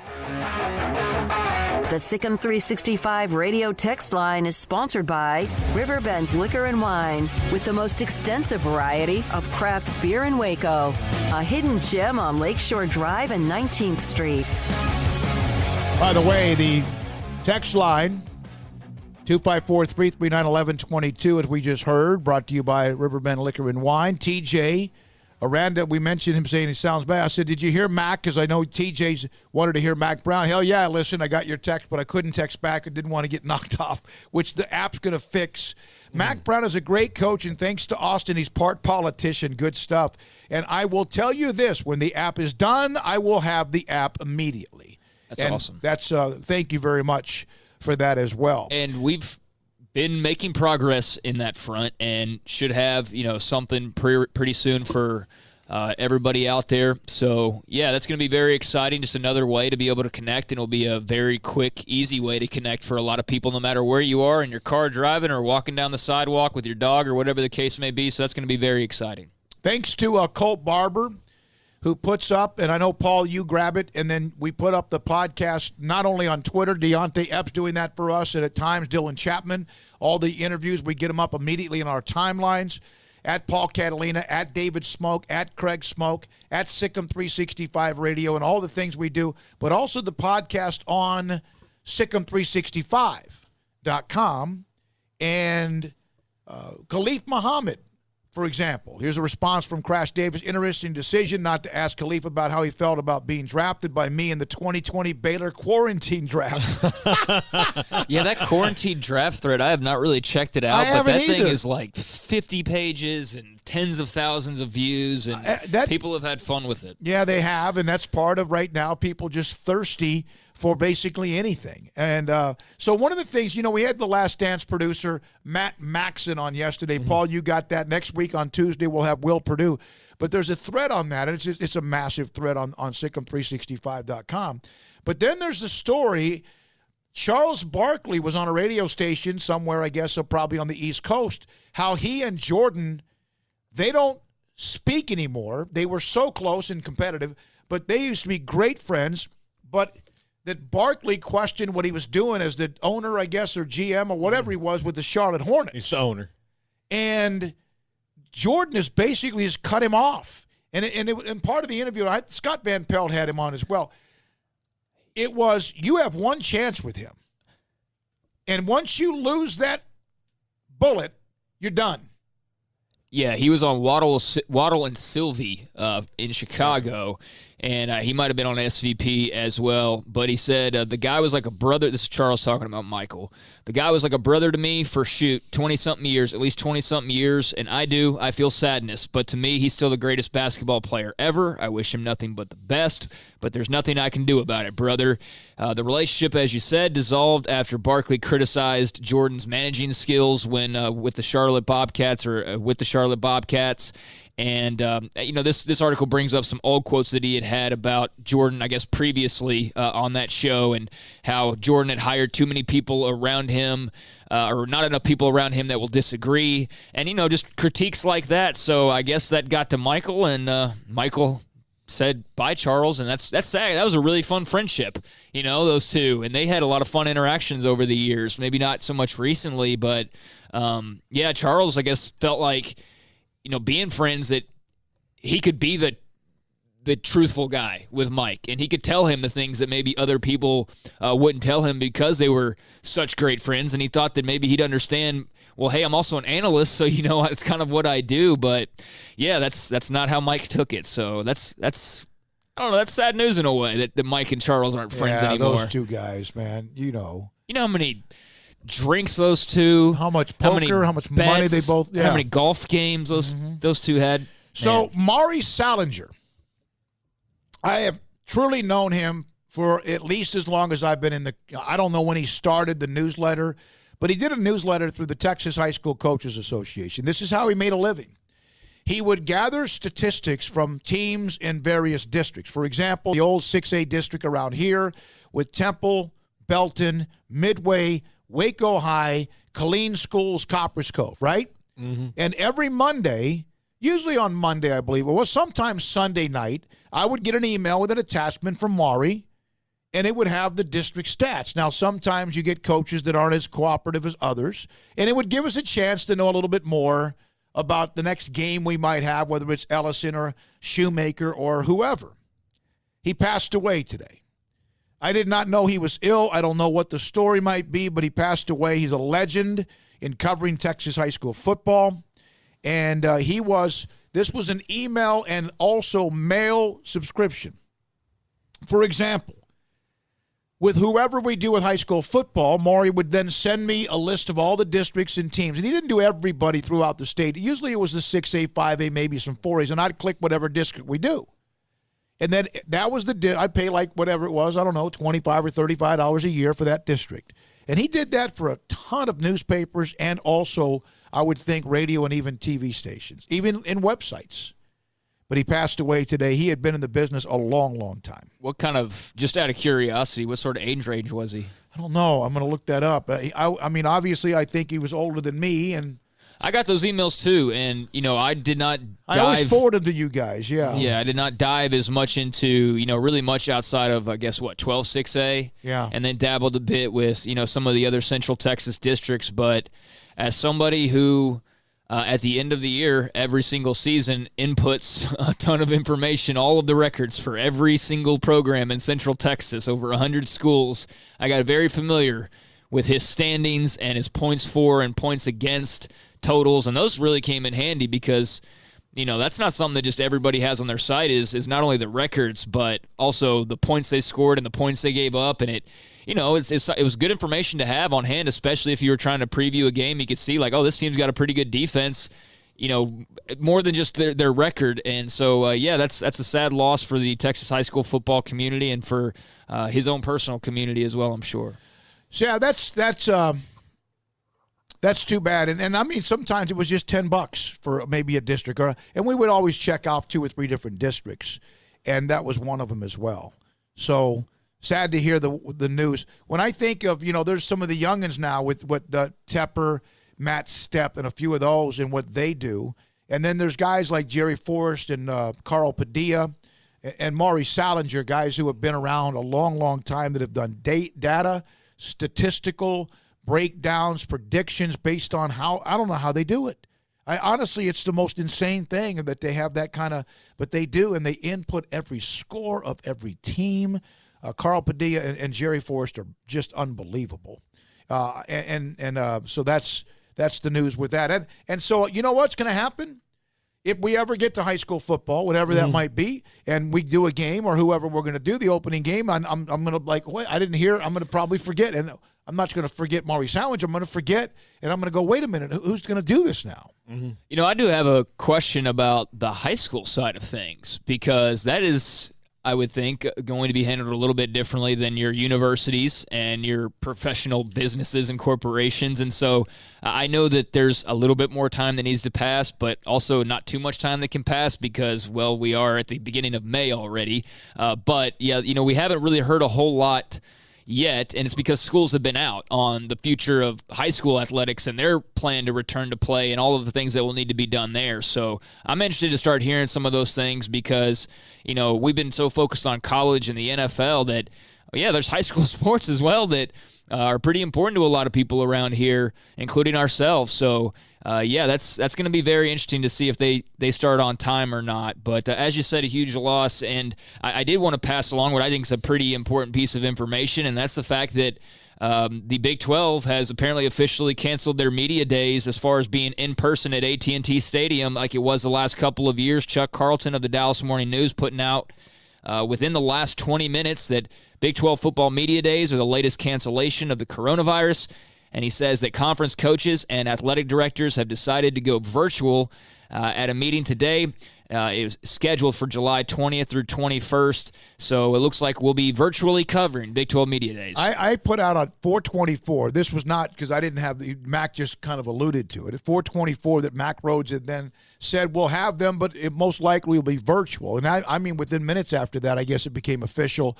So that's that. And or you're the source for Chuck's piece. And he's no, going, no. I think that he's entrenched. Well, they met today, so it makes sense that news will be coming out. Well, yeah, and that's why I asked him. Actually, because I knew that they had a meeting. Because Dave Aranda, to start, remember one of the things he said early on in his Zoom media session today when we had that, we grabbed it. We may want to run that again, the 8 minutes towards the end, maybe at 5:30 or so. Still working on maybe another guest after John Machota.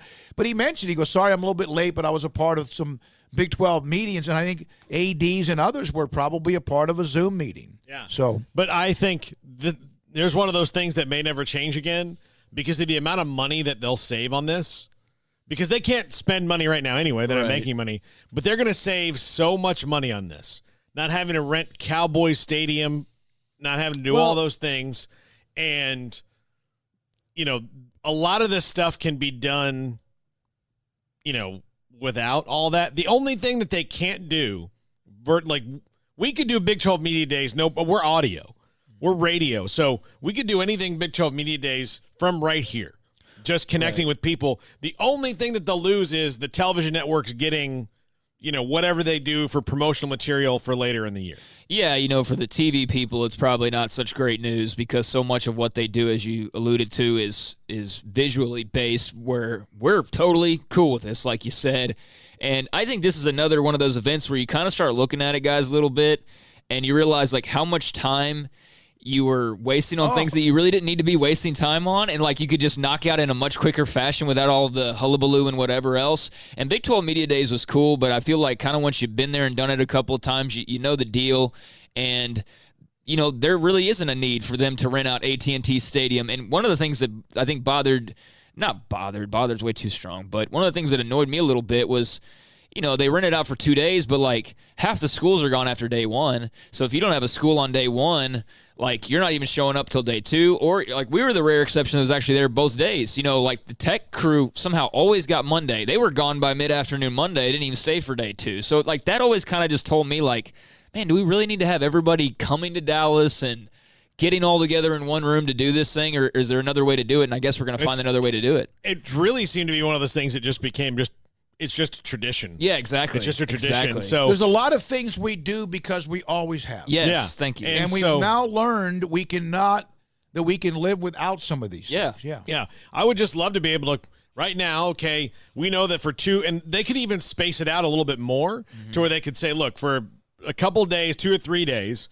here's what your window is, and you could just call those SIDs and say, hey, we would like to have, whether it's Kansas or West Virginia or Baylor or here or Texas, we're like, okay, we'd like this and this, and they say, okay, well, Sigum 365 radio, you guys can have Sam Ellinger for, for 10 minutes on July the 10th, and this is the time you're going to do it. We log into the Zoom or whatever they're going to do. We do our thing. We move on. We just wait for the next thing. And we can get all of our stuff done with all 10 schools in a third of the maybe an eighth of the time that we would have spent before. There was a lot of time that was just, kind of sitting around waiting for another session to start, and I always felt sort of bad for the players who were maybe not the most popular that were up on the panels. And after like 5 minutes of a 30-minute to an hour media session, after 5 minutes, they had nobody around their table, and they're just sitting there on their cell phones for 45 minutes. That was uncomfortable. It's almost like when we've been to, like, even the Super Bowl media day, although there's so many people in that setting, and I haven't been to one of those as far as the media day in forever, because it got to the point where it, to me, was everything but football, which is what a lot of people liked for a day. But there were always the guys on the, just sitting there texting or whatever, with no one around them. Yeah, so I think this might be a positive in the long run. They can find another way to do it that'll still work to everybody's advantage, and they can get what they need to get. Probably not such great news, as we said, for the TV crews, at least as it stands right now, but I'm totally fine with it. I think it makes sense, and I wouldn't be surprised if this is just the way that it is moving forward. So that's one more thing that changes, and that doesn't bother me. The thing I liked about them was the fact that it was just 1 or 2 nights. We got in on Sunday, Media Day Monday and Tuesday. And a lot of time we went straight from there to Cowboys training camp, wherever it was. And obviously that's interesting. We'll see what happens with that. But it started to get to a point where I wondered if it just became like there. We had 1 year in radio where we got there, we set up. I don't think, Craig, you were with us yet because it was still at the Westin at this time. And we looked at the itinerary, and for both days, they forgot completely to put live radio on the itinerary. That was another thing, That was like 3 or 4 years in a row. And I remember telling Joni Lehman, I was like, why are we doing it? Bob Berta, who's a great guy, or even Rob Carolla. What are you doing here? It was like 3 years ago in particular. It really seemed like they just did not care about radio whatsoever. I don't know, that's 2 or 3 what they years would ago. do is they would put it would be an open area at the beginning when no one was even getting there yet. And, of course, at one point we were dealing with an athletic communications director in football that was not going to bring anyone in. Well, and he had now with David Kay and what he's doing, that group, Taylor Bryan, they come straight to us. But anybody could just look at the list and say, "Oh, we don't have time allotted. Sorry, you got to go." No, and it was a built-in excuse for anyone. It's exactly what it was. And it was basically, it was TV, there was newspaper, there was website, there were networks, whatever. All right, when we come back, CeeDee Lamb, yeah, you know all about him, Oklahoma receiver, first-round pick of the Cowboys. John Machota of The Athletic, man, he did a great job of digging into some things with CeeDee Lamb about the kind of person, his competitiveness, and much more. That's next. John Machota, Sikkim 365 Radio, continues in a moment. PettyClinicLowT.com. Dr. Kent Petty and his staff can help you become the high-performance man that you want to be. You go, how does that happen? You get blood work. He'll help you get discounted lab work. He'll look at your results, look at your testosterone levels, and he can also check many other levels as well, including prostate cancer screening. And then if he looks at your testosterone level and it's too low, with what it should be depending on your age, he will help put you in a program to raise your testosterone level that you can then become the high-performance man you want to be. Now, most people look at, low T programs as what is testosterone for your sex drive or whatever it might be. But it's also for stamina, energy. If you're a little bit lethargic, he can help you with that as well. PettyClinicLowT.com. Dr. Kent Petty. John Henry, by the way, former Lorena and Baylor running back, is on his staff. We had him on the show recently. But Dr. Petty is still helping make sure you want to be and can be the man that you want to be, and one of the great sponsors of Sikkim 365 Radio. They're located on just off Highway 84 on the Access Road. It's Old Hewitt Road, not Drive, but Old Hewitt Road. Or you can go online, PettyClinicLowT.com. Live crawfish is back. The 30-pound bags of live crawfish, as delicious as you can imagine, back at Waco Custom Marketplace at 425 Lake Air Drive in Waco. $3 a pound, 30-pound live crawfish bags are available. You order by Thursday at noon. You can pick up your customized order anytime on Friday afternoon until 6 p.m. And the drive-thru now open at Waco Custom Marketplace Monday through Friday from 10 a.m. to 6 p.m. You can still order what you want from their butcher shop, including beef and poultry, seafood, and also pork. And, of course, their bakery. You can order from their bakery. You can go online, WacoCustomMarketplace.com, or go by the drive-thru. Waco Custom Marketplace, live crawfish available Monday through Friday, 10 a.m. to 6. Hi, this is Bosqueville High School football coach Clint Zander, and I am a proud listener and supporter of the all-new Sikkim 365 radio show with David Smoke, Paul Catalina, and Craig Smoke. Texas board-certified personal injury trial lawyer and Baylor alum David Willis and Baylor alum Parker Willis are ready to help if you or a loved one has been wrongfully injured in an auto accident, SUV rollover, industrial accident, 18-wheeler crash, or were seriously injured by a defective product or recalled drug. Call them for a confidential and free case consultation at 1-800-GOT-HURT or visit them at texastriallawyer.com, principal office in Houston, Texas. Riverbend Liquor and Wine has their easy-to-access drive-thru open and convenient and clean in-store location on the corner of Lakeshore Drive and North 19th Street in Waco. Riverbend Liquor has the best and most extensive variety of craft beer selections in Waco, with Crown Royal Peach in stock right now and Balcones Whiskey, including single malt, hot still, baby blue, French oak, rye, and brimstone. Riverbend Liquor and Wine, family-owned and operated, in a hidden gem in Waco on Lakeshore Drive and 19th Street. And find out more on Facebook and Instagram. At Ideal MRI, we feel blessed to be a part of the Waco community. We're a small family business right here in Central Texas. Our goal is to bring down the cost of healthcare while maintaining high quality. In today's world, the cost of healthcare has never been more important, and unfortunately, significant illnesses and injuries still occur. That's why Ideal MRI is open and here to serve you through the difficult time. We offer premium MRIs just like a hospital with state-of-the-art technology and specialists, but you'll pay less, sometimes thousands of dollars less, whether you're using insurance or not. At Ideal MRI, we accept most insurance and there are no hidden costs. We even offer financing. Everything's included in the price, and more importantly, you'll not get a bill in the mail later on. So if you need an MRI, ask your doctor about Ideal MRI. You can schedule an appointment safely from home, online in minutes at idealmri.com, or give us a call, 833-IDEAL-MRI. And please remember to follow CDC guidelines and practice social distancing. Stay home, except for the essentials, and be safe, and together we'll get through this at IdealMRI.com. This is Sikkim 365 Radio. The 5 o'clock hour is sponsored by Edward Jones Investments with financial advisor Ben Erlinson, who'll navigate you through today's financial climate at 254-759-8533. Edward Jones, making sense of investing. Lions show blitz, they back off. Prescott a lot of time. He's going deep here for Michael Gallup, adjusting, and Michael Gallup comes down with the football and a flag. The Sikkim 365 Radio Live Guest VIP Hotline is sponsored by Stonewood Dental. We are all in this together.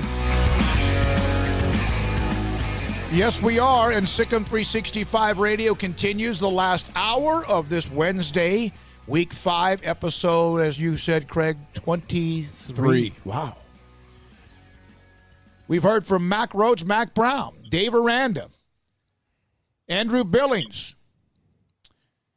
Dean Jackson, former Baylor linebacker, and now joined by John Machota, who wrote a hell of an article. The Cowboys got to steal CeeDee Lamb, former coaches, quarterback on Dallas's top pick as well, and he joins us on Sikkim 365 Radio. I love these kind of stories when you go back and you hear from this or that, guys in the past. How much fun did you have just kind of gathering this all together, John? Yeah, it was good. It's one of the nice things about being at The Athletic is that, there's writers that, cover these other teams, and so they have some connections and things like that, and so they're able to kind of point me in the right direction with CD, because obviously it was a huge deal at Oklahoma, and so it was a fun time. I mean, you know how it is with stories like that. You just you only end up putting in probably a quarter, if even that, of everything, because you're trying to condense it down to the best stuff. But it was just very clear that this kid was like, once he got on the radar down there right outside of Houston, everybody just kind of knew that, yeah, this guy's going to play on Saturdays. And then by the end of his senior year, they're like, yeah, he's probably playing on Sundays too. And then even all these coaches and players and things like that were around him, a lot of them thought it was going to take him some time to kind of get going at Oklahoma. And then obviously he hits the ground running and has 7 touchdowns in his true freshman season. And it's just been, it just was interesting seeing how from his freshman year of high school into where he's at now, it's like every single year there's been steady improvement. Why did they think it would take him some time to hit the ground running? Just because of just the nature of the game, that, being a freshman coming out of, or being a true freshman coming out of high school, and maybe, you're at OU. And I mean, he committed, I believe it was during that time when, Bob Stoops was still the coach. And so there's a new head coach coming in, and, Baker Mayfield's the quarterback, and they had other weapons there. And so it was like, kind of, let's see how he fits in there.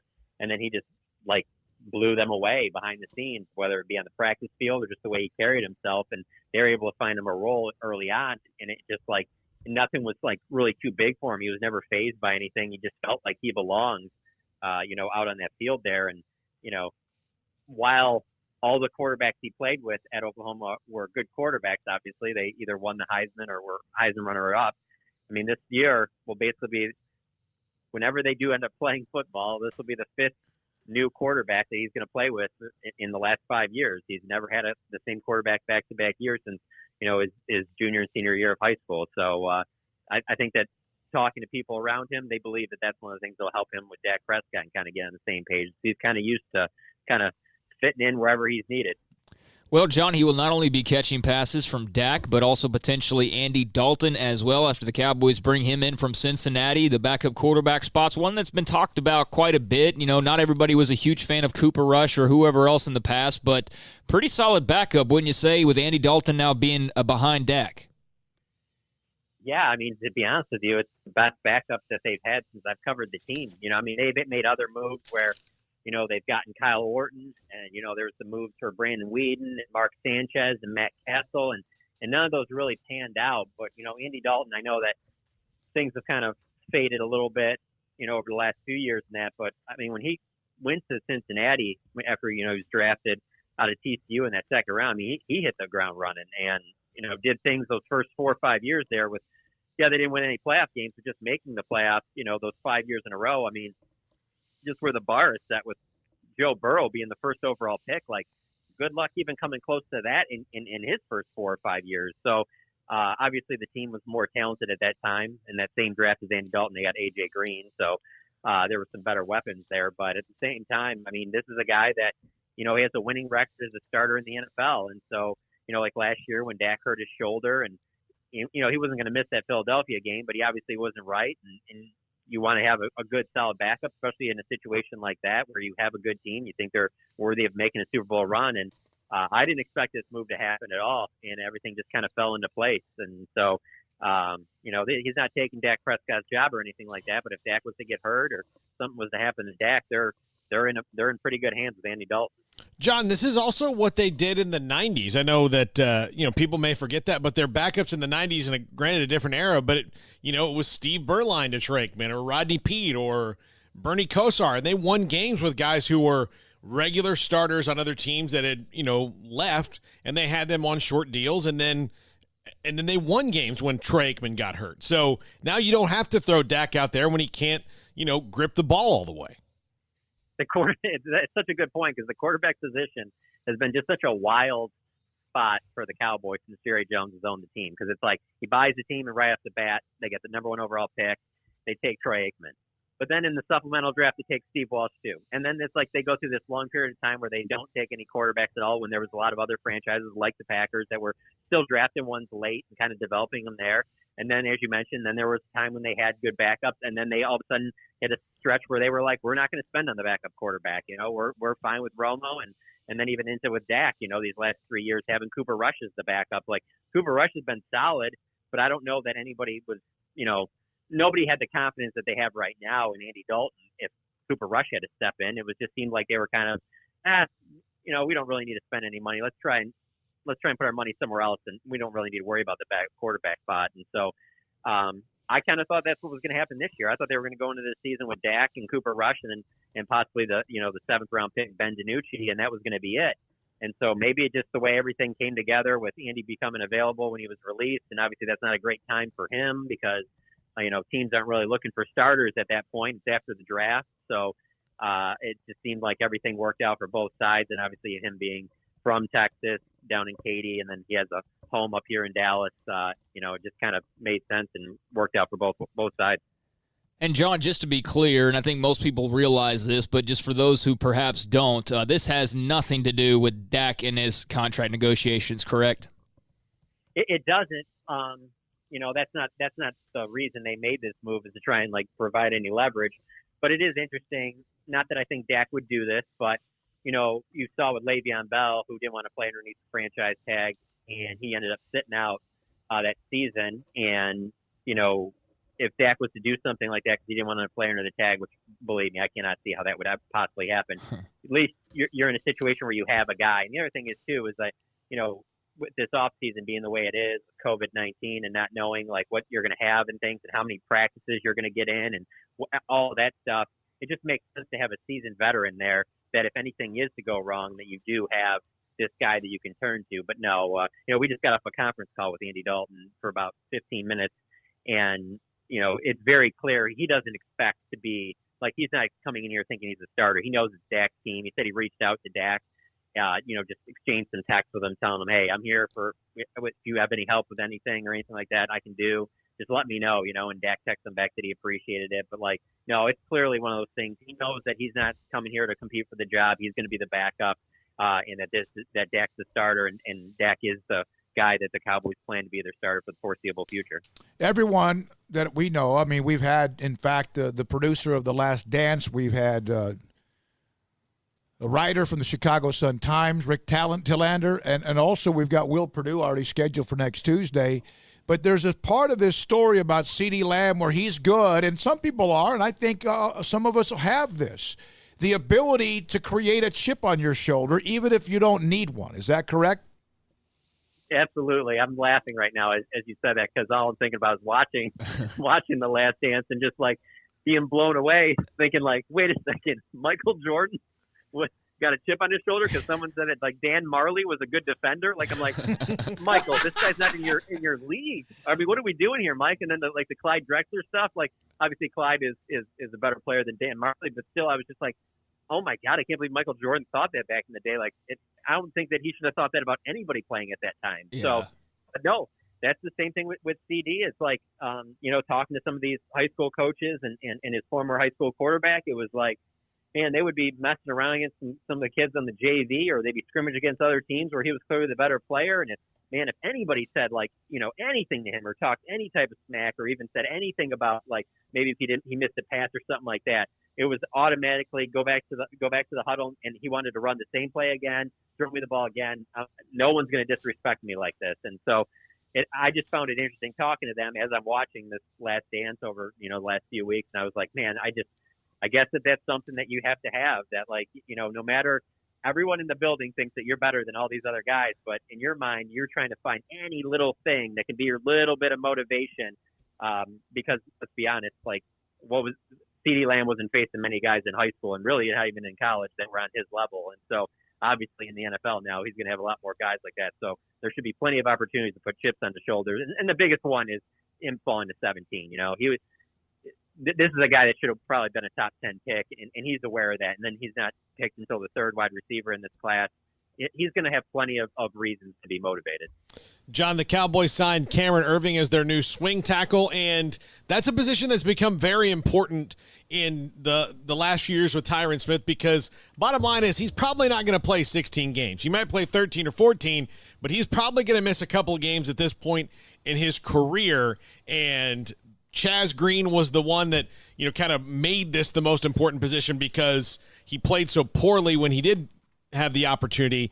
Cameron Erving, what do we know about him and how he'll fit in with the Cowboys? Well, yeah, I mean, the thing that stands out to me the most about Cameron Erving is just how many offensive linemen are there that really have some experience at playing really almost all five offensive line positions. And so that I think that was the one thing that really was intriguing to me about it. And then the other thing was just that I kind of was thinking that what would happen, and maybe this was going to be the plan if there was a regular offseason, but I figured like Connor Williams and Connor McGovern would battle for that left guard spot. And I figured that maybe if Connor McGovern won it, that they would look at Connor Williams as being maybe the swing tackle just because he had played tackle at Texas. And so maybe, and that still might happen. And I mean, this is only a 1-year deal with Cameron Erving, so who knows about that. But it was clear that they wanted to have a seasoned veteran guy to kind of be the guy that steps in there for them losing Cam Fleming. That again, like is a guy that like Cam Fleming came over. He was with the Patriots. They had won a Super Bowl. Obviously, that looks good on your resume as being a good team guy and a team that knows how to win. Cameron Erving's coming from the Chiefs team that just won the Super Bowl. And so I just think he's kind of an offensive line Swiss Army knife that you can use him in a lot of different spots. And yeah, he's not going to be a guy that you're going to want to be starting, 16 games for a season. But as you mentioned, with Tyron Smith missing 3 games now, almost every year for the last 4 years, it's one of those things where you've got to have a solid backup behind them. And I think that's what they were doing with this deal. It just seems like they're plugging these gaps, and it all makes sense. And without getting ahead of ourselves, it just seems like yeah, they've still got things they have to do defensively, but it just seems like it makes sense. It really does. All right, which means the hype, which is already there, now just goes like, well, even if they hadn't made these moves, there would be hype. Yeah. Right? Here's from Leon on the text line, brought to you by Riverbed Liquor and Wine. He does not like Dakota. He does not like Dak. He is not in the Dak family. Hey, John, great stuff. Really, that article about CeeDee Lamb, that was fun. Good stuff. Thank you very much, and we'll hope to have you again next Wednesday. Sounds good. Thanks for having me on. John Machota, theathletic.com, covers the Cowboys, Cameron Erving, Andy Dalton. They just keep on kind of sliding in some pretty good people. I did see this as well, and we just announced, I guess it was like a half hour or so ago, that Big 12 Media Days is going to be virtual this year.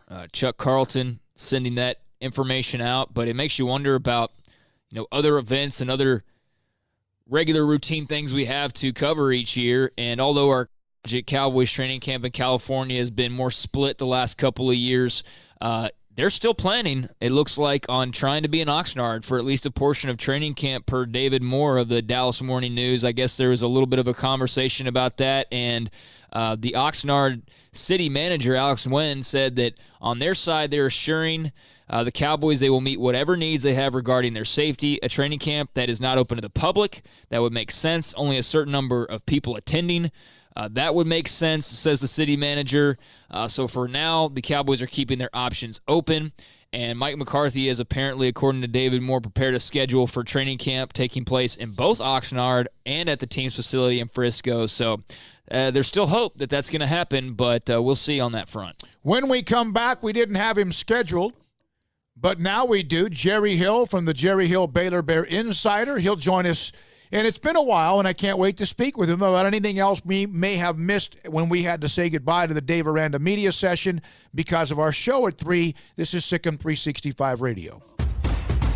Hey, this is Bryce Petty, former starting quarterback and 2-time Big 12 champion, and I know firsthand the importance of being in top shape both on and off the field. So listen up, men. If you're feeling beat down day in and day out and looking for that high-performance edge that separates the men from the boys, then look no further than the Petty Clinic Low T in Waco. Petty Clinic is a comprehensive men's healthcare clinic with an atmosphere catering to men. Board-certified Dr. Kent Petty has a special interest in offering the highest quality medical care to men of all ages. Some of the services offered include screening and treatment for low testosterone or thyroid, infertility, high blood pressure, diabetes, high cholesterol, sleep apnea, while offering comprehensive wellness exams and complete men's health lab panels. High performance men, remember, it's not just a Petty thing. This is Bryce Petty, encouraging you to reach out and Google search Petty Clinic Low T or go to pettycliniclowt.com and get your complimentary lab screening today. Live crawfish is back. The 30-pound bags of live crawfish, as delicious as you can imagine, back at Waco Custom Marketplace at 425 Lake Air Drive in Waco. $3 a pound, 30-pound live crawfish bags are available. You order by Thursday at noon. You can pick up your customized order anytime on Friday afternoon until 6 p.m. And the drive-thru now open at Waco Custom Marketplace Monday through Friday from 10 a.m. to 6 p.m.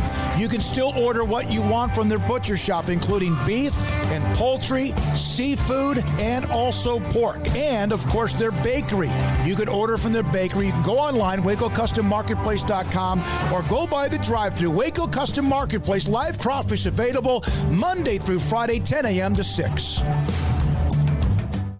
Riverbend Liquor and Wine has their easy-to-access drive-thru open and convenient and clean in-store location on the corner of Lakeshore Drive and North 19th Street in Waco. Riverbend Liquor has the best and most extensive variety of craft beer selections in Waco, with Crown Royal Peach in stock right now and Balcones Whiskey, including single malt, pot still, baby blue, French oak, rye, and brimstone. Riverbend Liquor and Wine, family-owned and operated, and a hidden gem in Waco on Lakeshore Drive and 19th Street. And find out more on Facebook and Instagram.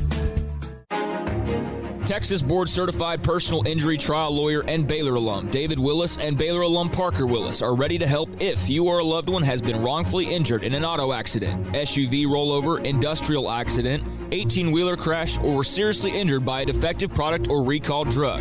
Call them for a confidential and free case consultation at 1-800-GOT-HURT or visit them at texastriallawyer.com, principal office in Houston, Texas. We are facing some unique challenges at this time. We want to do our part to support not only our community, but our medical providers who are really overtasked right now. Governor Greg Abbott has required dental offices to postpone all elective dental procedures, but still be available for dental emergencies. At this time, dental emergencies are those that are defined as something that would make somebody consider going to the emergency room for treatment. We're offering to see you at our office Tuesday, Wednesday, and Thursday from 8 to noon, and we will waive all fees. We're doing this to support the community and support the medical system. This will allow the overtasked medical community to focus on the truly needy at this time. In the midst of what seems to be so much gloomy news, we want to send a positive signal of our faith in our community and in each other. We're all in this together. We're all in this together. We are all in this together. We're all in this together. We are all in this together. We're all in this together. We're all in this together. We are all in this together. We're all in this together. We're all in this together. We're all in this together. We're all in this together. We're all in this together. We are all in this together. We're all in this together. We're all in this together. We're all in this together. Thank you and God bless.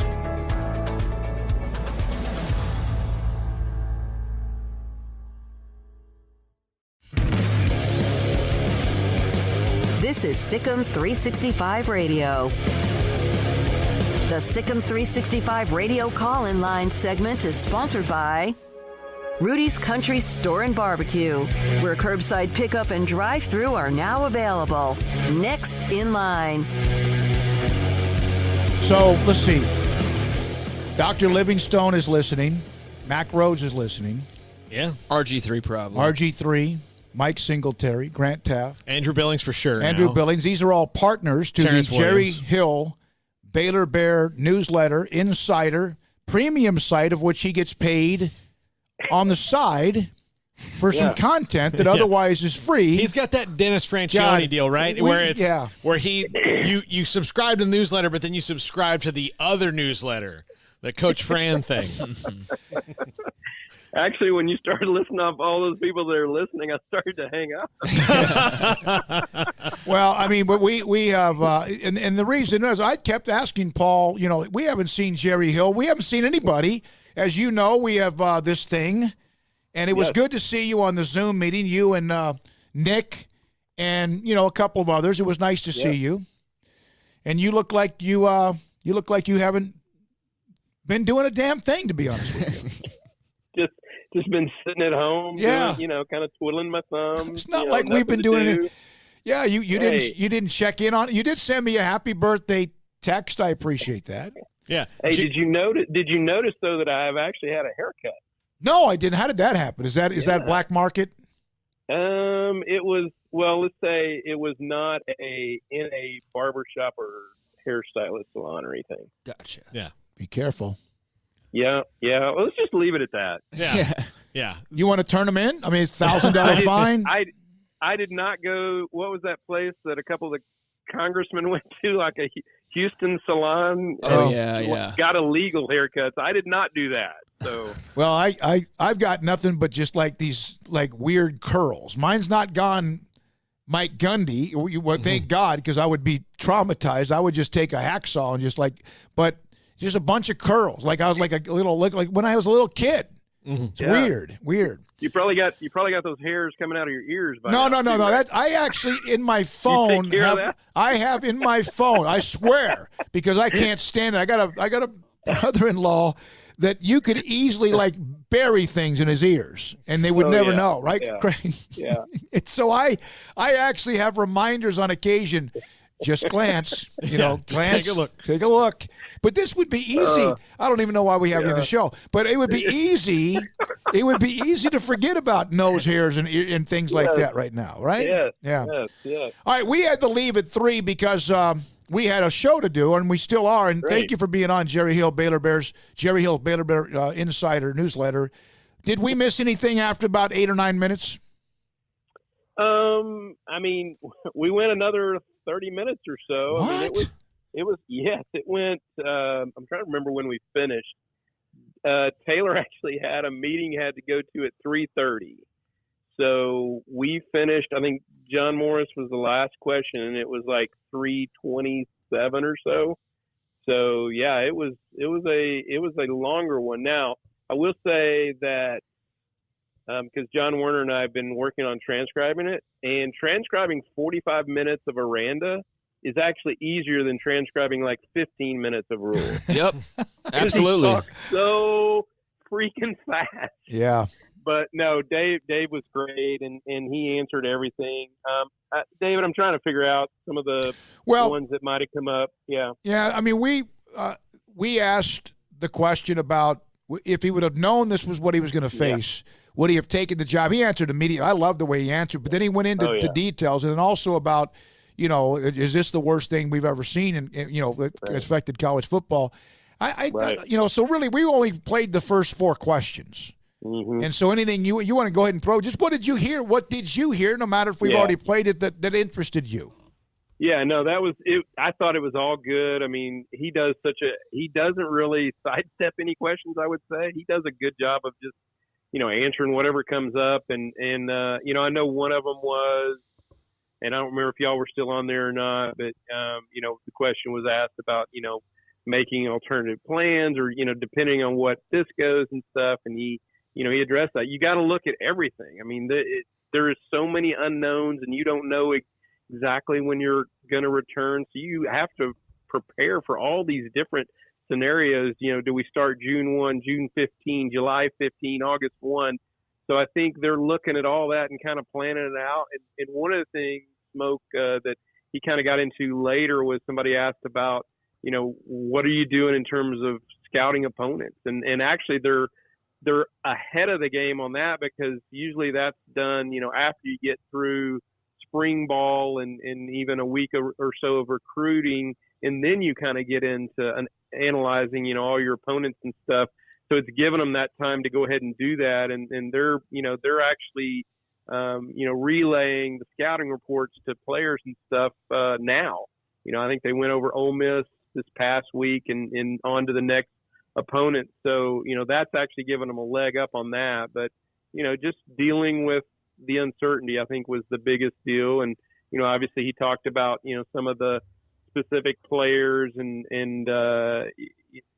one of the interesting things later was that when you guys were not in there was about, what players have stepped up. And I think it was more in terms of leadership. And I think he's mentioned these names before, but it was Terrell Bernard, Charlie Brewer, Blake Bettier, John Lovett was another one. So those are guys that have really stepped up as leaders and been really kind of, keeping tabs on players and making sure that they're, texting guys and encouraging them. So, it was good stuff. A lot of information, and I think it was 43 minutes.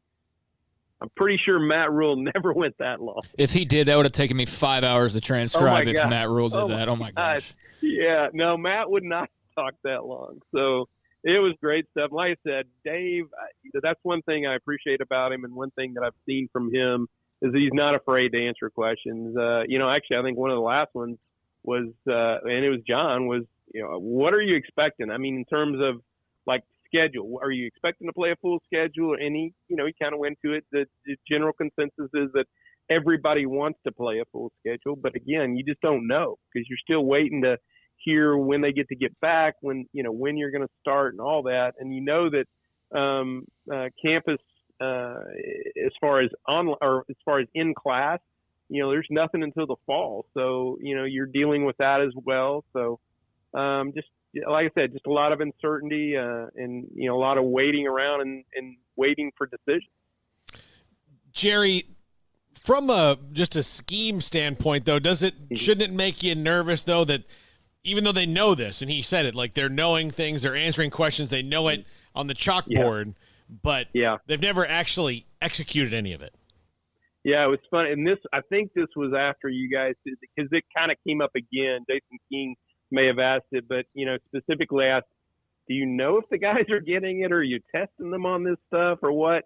And he said what they do is, so it's not like you have 120 people in a Zoom meeting. I think it's broken down, certainly offense, defense, but it may be even broken down by positions where they can have breakouts within the Zoom meeting. So I think it's a deal where they make sure, or they try to get it where they're seeing the guys' faces. So are they getting it, or are they looking at their phone? Are they off watching this Netflix movie? Are they David Smoke and they can't stay focused for 5 minutes on this conversation? He missed that, so don't have to worry about the jab. Yeah, David's already checked out, so I figured I could go ahead and say that now. I was texting a guest for tomorrow's show. I heard you. I heard you. But you know what I'm saying? I mean, I think that's one, and Paul, it is hard. I mean, you don't know. And I think one thing that helps a little bit is that they were able to get some of that install done during the winter conditioning, where they were, going through stuff and filming stuff, and that's stuff that the players can actually look at. So I think they're getting the schemes and stuff, and it's not like you're going to be throwing all this stuff at them, whenever they get here. And I think I think this was after you guys left, but it was like, do you have to almost kind of tone it down a little bit or dumb it down, particularly with the defensive side, when this may be a deal where you don't have a lot of time. So I think that's another thing too, and that's probably going to be across the board.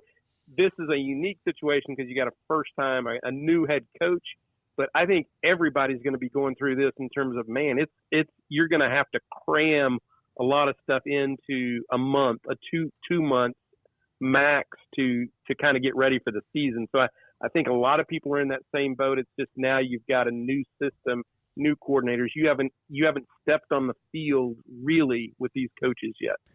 Jerry, I saw where it was maybe a week or two ago where one of the assistant coaches, and I want to say it was George Munoz, had the big Baylor truck outside to help move or whatever. Yeah, it was. Is everybody pretty much now making their way to or in Waco? Where's the coaching staff as far as that goes? And that was one of the things that Dave did say later on, is that a lot of guys, I think within the last week, have moved back in. He said we have more guys in town now than we ever had before. So I think they're all, and I guess this would, if you took a break after spring ball or something, this is about when guys would be getting back anyway. So I think that was, the timing was kind of like that. Now you're getting everybody moving back in. Dave, the rest of Dave's family is not here, but yeah, like I think most of the coaches and support staff, now Craig, are all back or are now in Waco. And kind of getting their family settled and everything. So it's about that time where you would go into summer and stuff. So yeah, most of those guys are here and kind of hitting the ground running. Yeah, it's great to hear from you, Jerry. Paul, anything for Jerry? No, I miss you, buddy. I miss you guys, man. Thank you for the birthday message. We had a good talk about being 40. Hey, by the way, and I mean this, you guys are doing great. You're killing it with the guests. Well, up until now. But no, really, you guys are doing great. Love listening to you guys, and glad you're still around Waco for sure. Well, we will, if you're okay with it, we'll try to have you on more often now that we know you exist again, because we have, I mean, that Zoom meeting for me, I was like, I think I know him. I don't want to know him. I don't care about him. She's nice. Well, he's great. Where did I fit into that? You know that? Have you ever seen, what is it? Is it Family? What is the show when you're wrong? It goes, with the big red X. Yeah. We had a few of those up. We put up about 3 or 4 of those. I did want to ask Jerry, though. Jerry, you are somebody who's very busy covering every athletics program. Like, I see certain days where you and John are, not only splitting up like how you're going to transcribe, because there's so much, because you not only have football, but you were also perhaps that day at women's basketball and softball and track as well. So how weird is it to have this much open time during this time of year for you? Yeah, Craig, it has been strange. And I think the first couple of weeks were really the very strange time, because you are figuring, like, you're trying to figure out what do you do next. It got to a point, though, where I was like, okay, I started planning out things to do.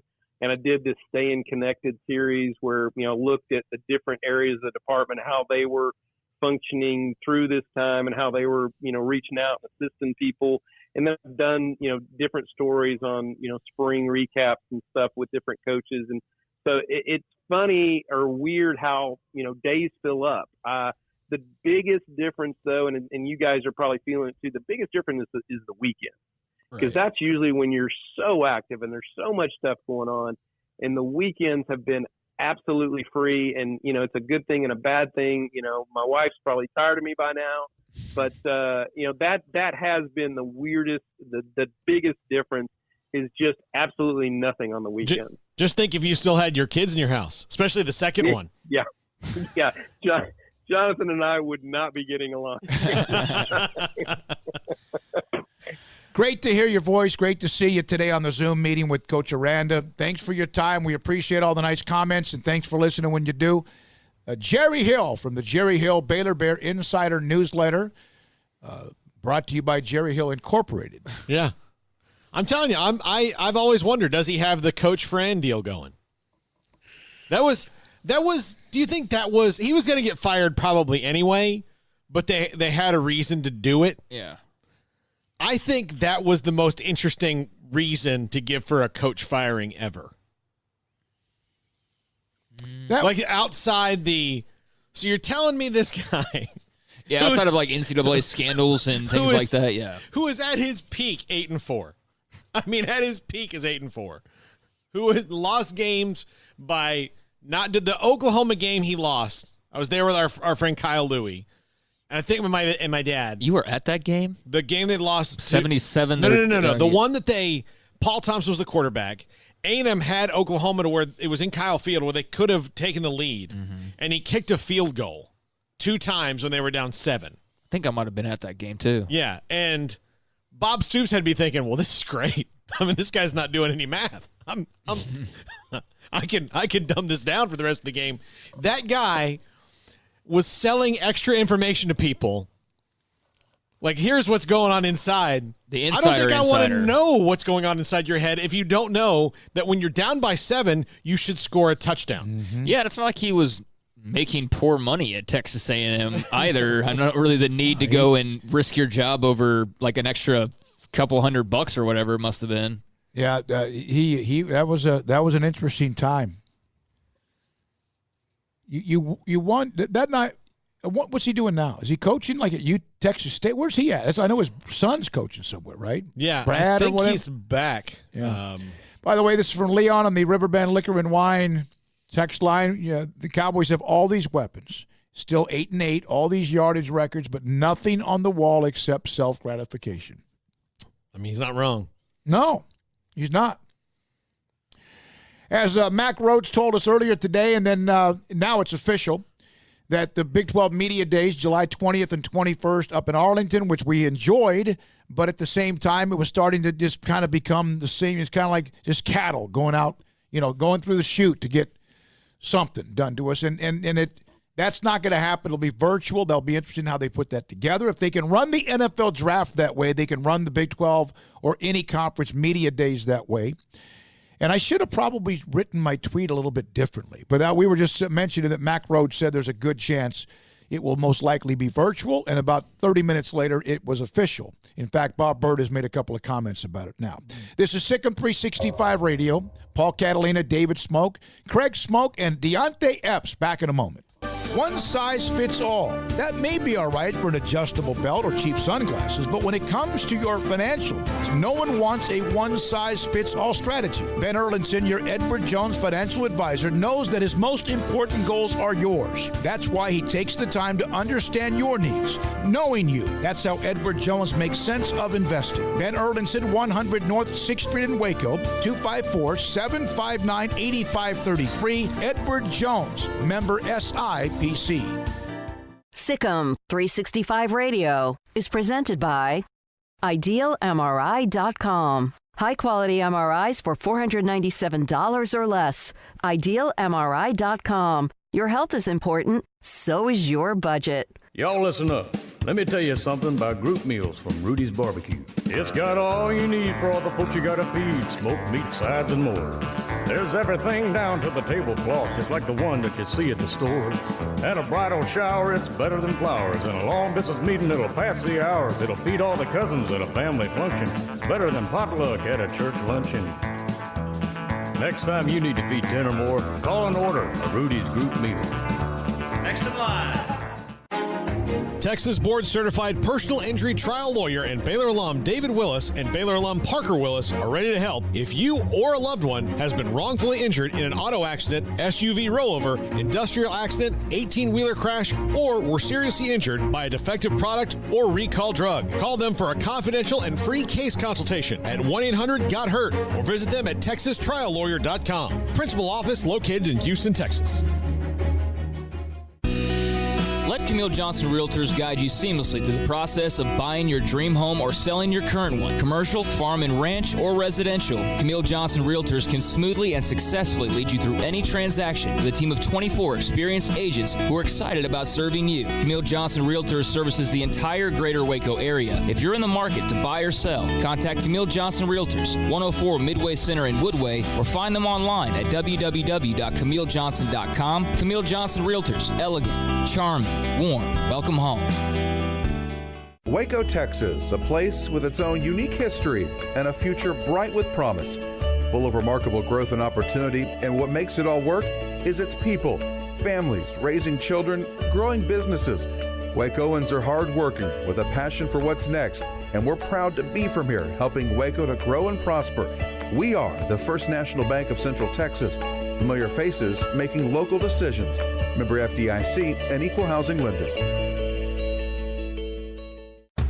Dr. Kent Petty wants you to be the highest performance man you want to be. Are you sluggish, lack energy? Do you suffer from low sex drive? Petty Clinic Low T offers discounted comprehensive lab work to check on your various levels that can make a difference. It's not only time for you to be the man you want to be with higher energy and stamina and improved sex drive, but also the healthiest and high performance man. Screening for cardiac heart disease risk, EKG, cholesterol panel, blood pressure monitoring, testosterone or growth hormone deficiency, male infertility, hepatitis C, and prostate cancer screening. Petty Clinic Low T offers replacement therapy for testosterone or growth hormones, weight management therapy, and nutritional advice. It's not only time for you to be the man you want to be with higher energy, stamina, and improved sex drive, but the healthiest and highest performance man. PettyClinicLowT.com, PettyClinicLowT.com on Old Hewitt Road, just off Highway 84 in Woodward. PettyClinicLowT.com.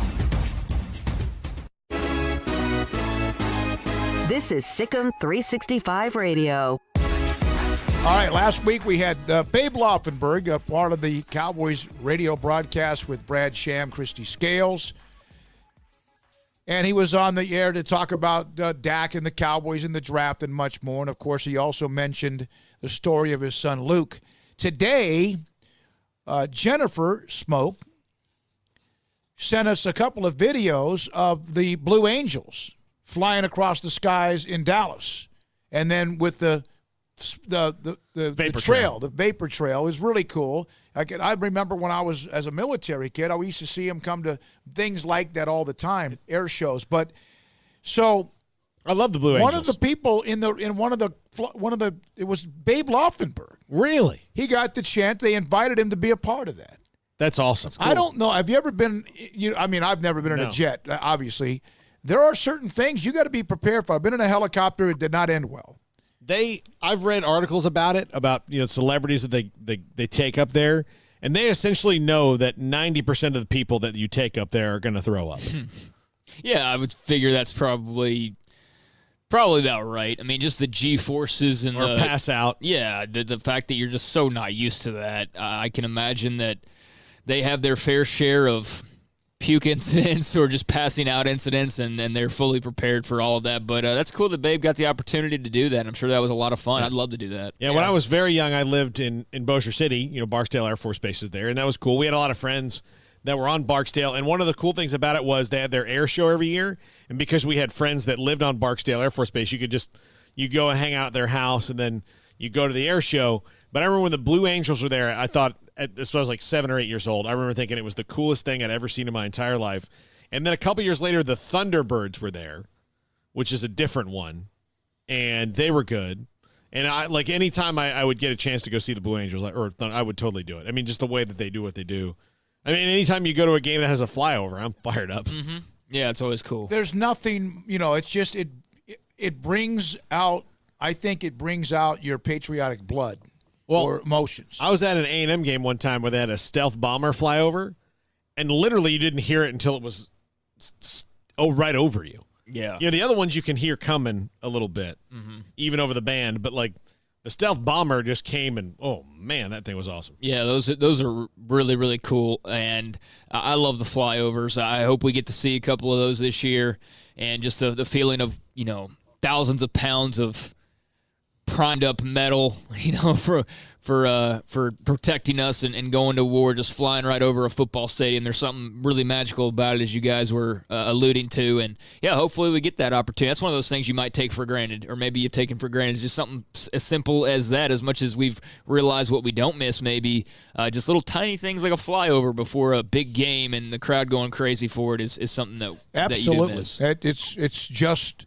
And, there's some bad things that have happened at these air shows, and you hear more about that. But I remember on the various Air Force bases, or just even whatever. Right? Well, the Super Bowl in San Diego, which you guys have not had a chance to experience that because Qualcomm, Jack Murphy Stadium, whatever, is not going to host one until they won't because they're gone. There's no franchise. But they were, it's Miramar?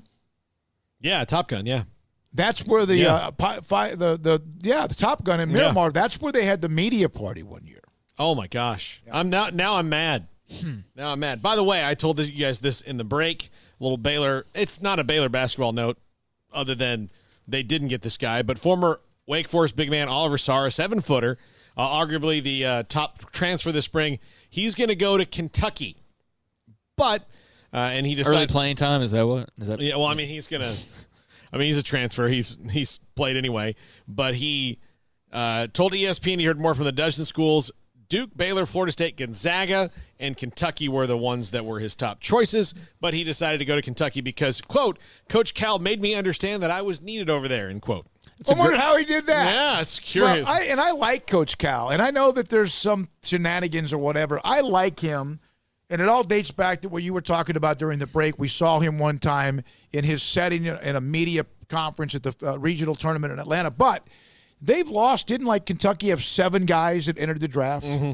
I mean, pretty much every year, yeah. Yeah, just wipe it out. That's part of the risk reward. It's a great way for Kansas to also celebrate the NCAA delivering its reply to their notice of allegations regarding potential violations in the basketball program. So it's a very fitting day for both of those things to occur, and not intertwined at all, I'm sure. But yeah, that's Kansas has had their issues. Kentucky's had their issues. Kentucky's a desirable place, and so's Kansas. Those same schools, Duke.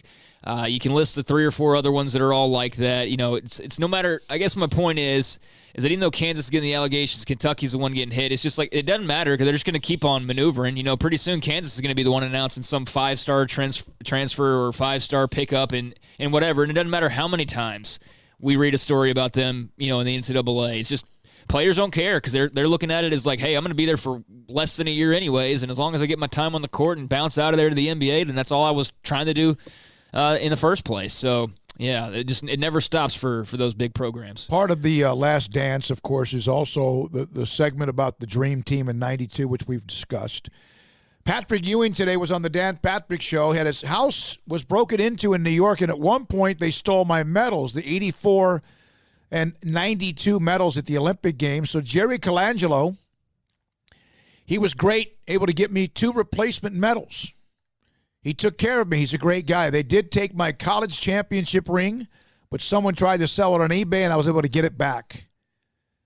You signs of an idiot criminal. When I steal something and go put it on eBay. The first thing I saw, though, when I saw that is that sometimes you've seen athletes who then get into financial troubles, and they sell part of their life for something, like at a pawn shop or So that's kind of an interesting connection that Patrick Ewing, his national championship ring, of course, was at Georgetown. Mm-hmm. Under John Thompson. 84, was that the year they beat Houston in Albuquerque? I'm not sure I know Houston lost to NC State, whatever it was. I'm not sure who Georgetown may have beaten that year. 83 would have been, I believe it would have been Phi Slamma Jamma. Was it 83? Yeah, 83. And 84, I thought maybe Georgetown the very next year beat them, and I for some reason thought, and I don't even know why it matters that I said Albuquerque. On the Riverbend Liquor and Wine text line, YouTube, Georgia Tech football flyover. Jets flew so low they violated their own safety rules.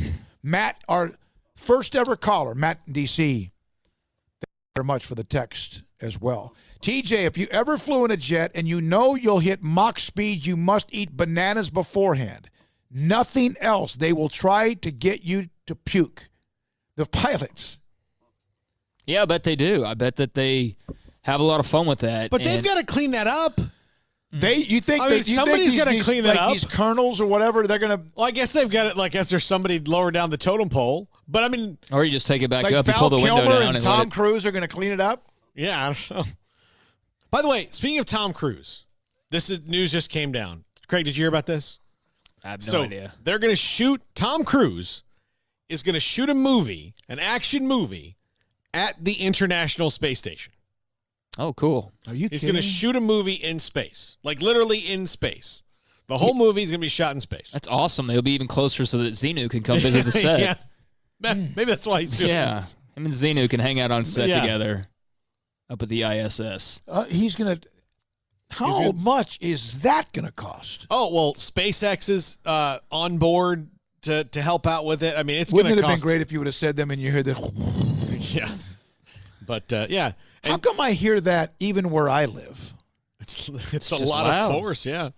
You're sending something to space. It takes a lot of noise. I mean, I hear it. I've been outside with Woodrow in the backyard, and it's happened, and he's gone back in the house. He's like, nope. Woodrow is not the most courageous dog when it comes to loud noises and things. No, he's like, nope. I don't know what's going on. I don't like thunder, and that he knows what it is. Scott, by the way, on my Twitter page, not in Dak's interest to sign any long-term deal. New salary cap next year. Market could mean $35 million today, $45 million next year. Betting on himself when he was discussing the tweet from Todd Archer. Andy Dalton reached out to Dak via text message saying, "Hey, I'm here to help.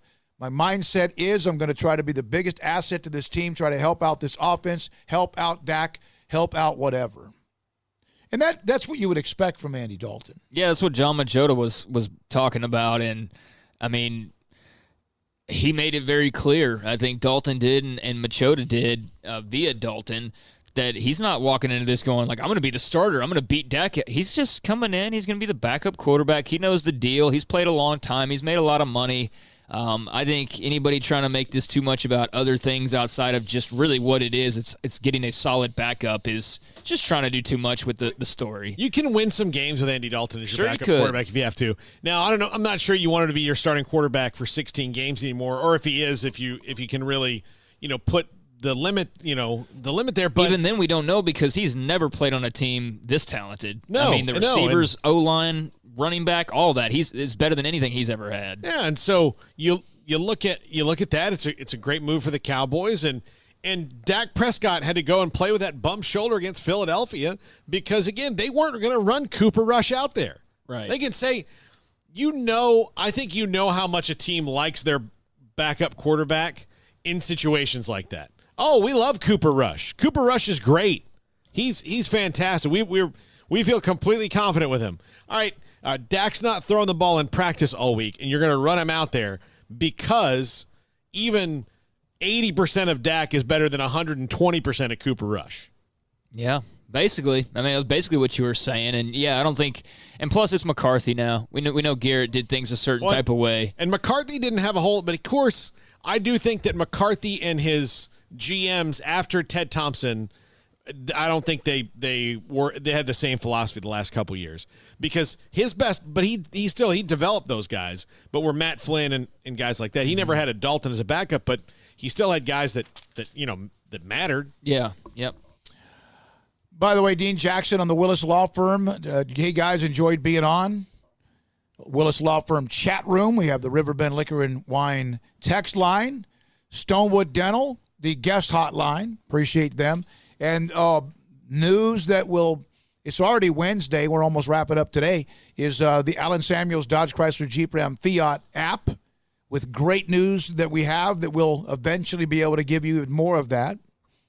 So today, we started with Dave Aranda into Mack Brown. Man, he was on with us for a long time. He was. 20 minutes. Surprised we didn't get in trouble for that. Like North Carolina called and was like, hey, no, need our head coach back. I'm telling you, that really, I've done this for a long time, and sometimes you just like, well, you need to call well, Jeremy Sharp knows this because we've, speaking of Big 12 media days or whatever else, and when he's had players, when we had contact him to have Zach Shackelford or to have, someone else that was a high school kid in Central Texas, that was amazing how quickly that turned around. That's Mack Brown being Mack Brown. Also, Dean Jackson, former Baylor linebacker, and how he said how the legal system has, because of COVID, how much they will probably remain the same even when things get to whatever normal I think you're going to see a ton of that across the board. There's tons of things we're doing in this country for no other reason than that's the only way we've done them. Mm-hmm.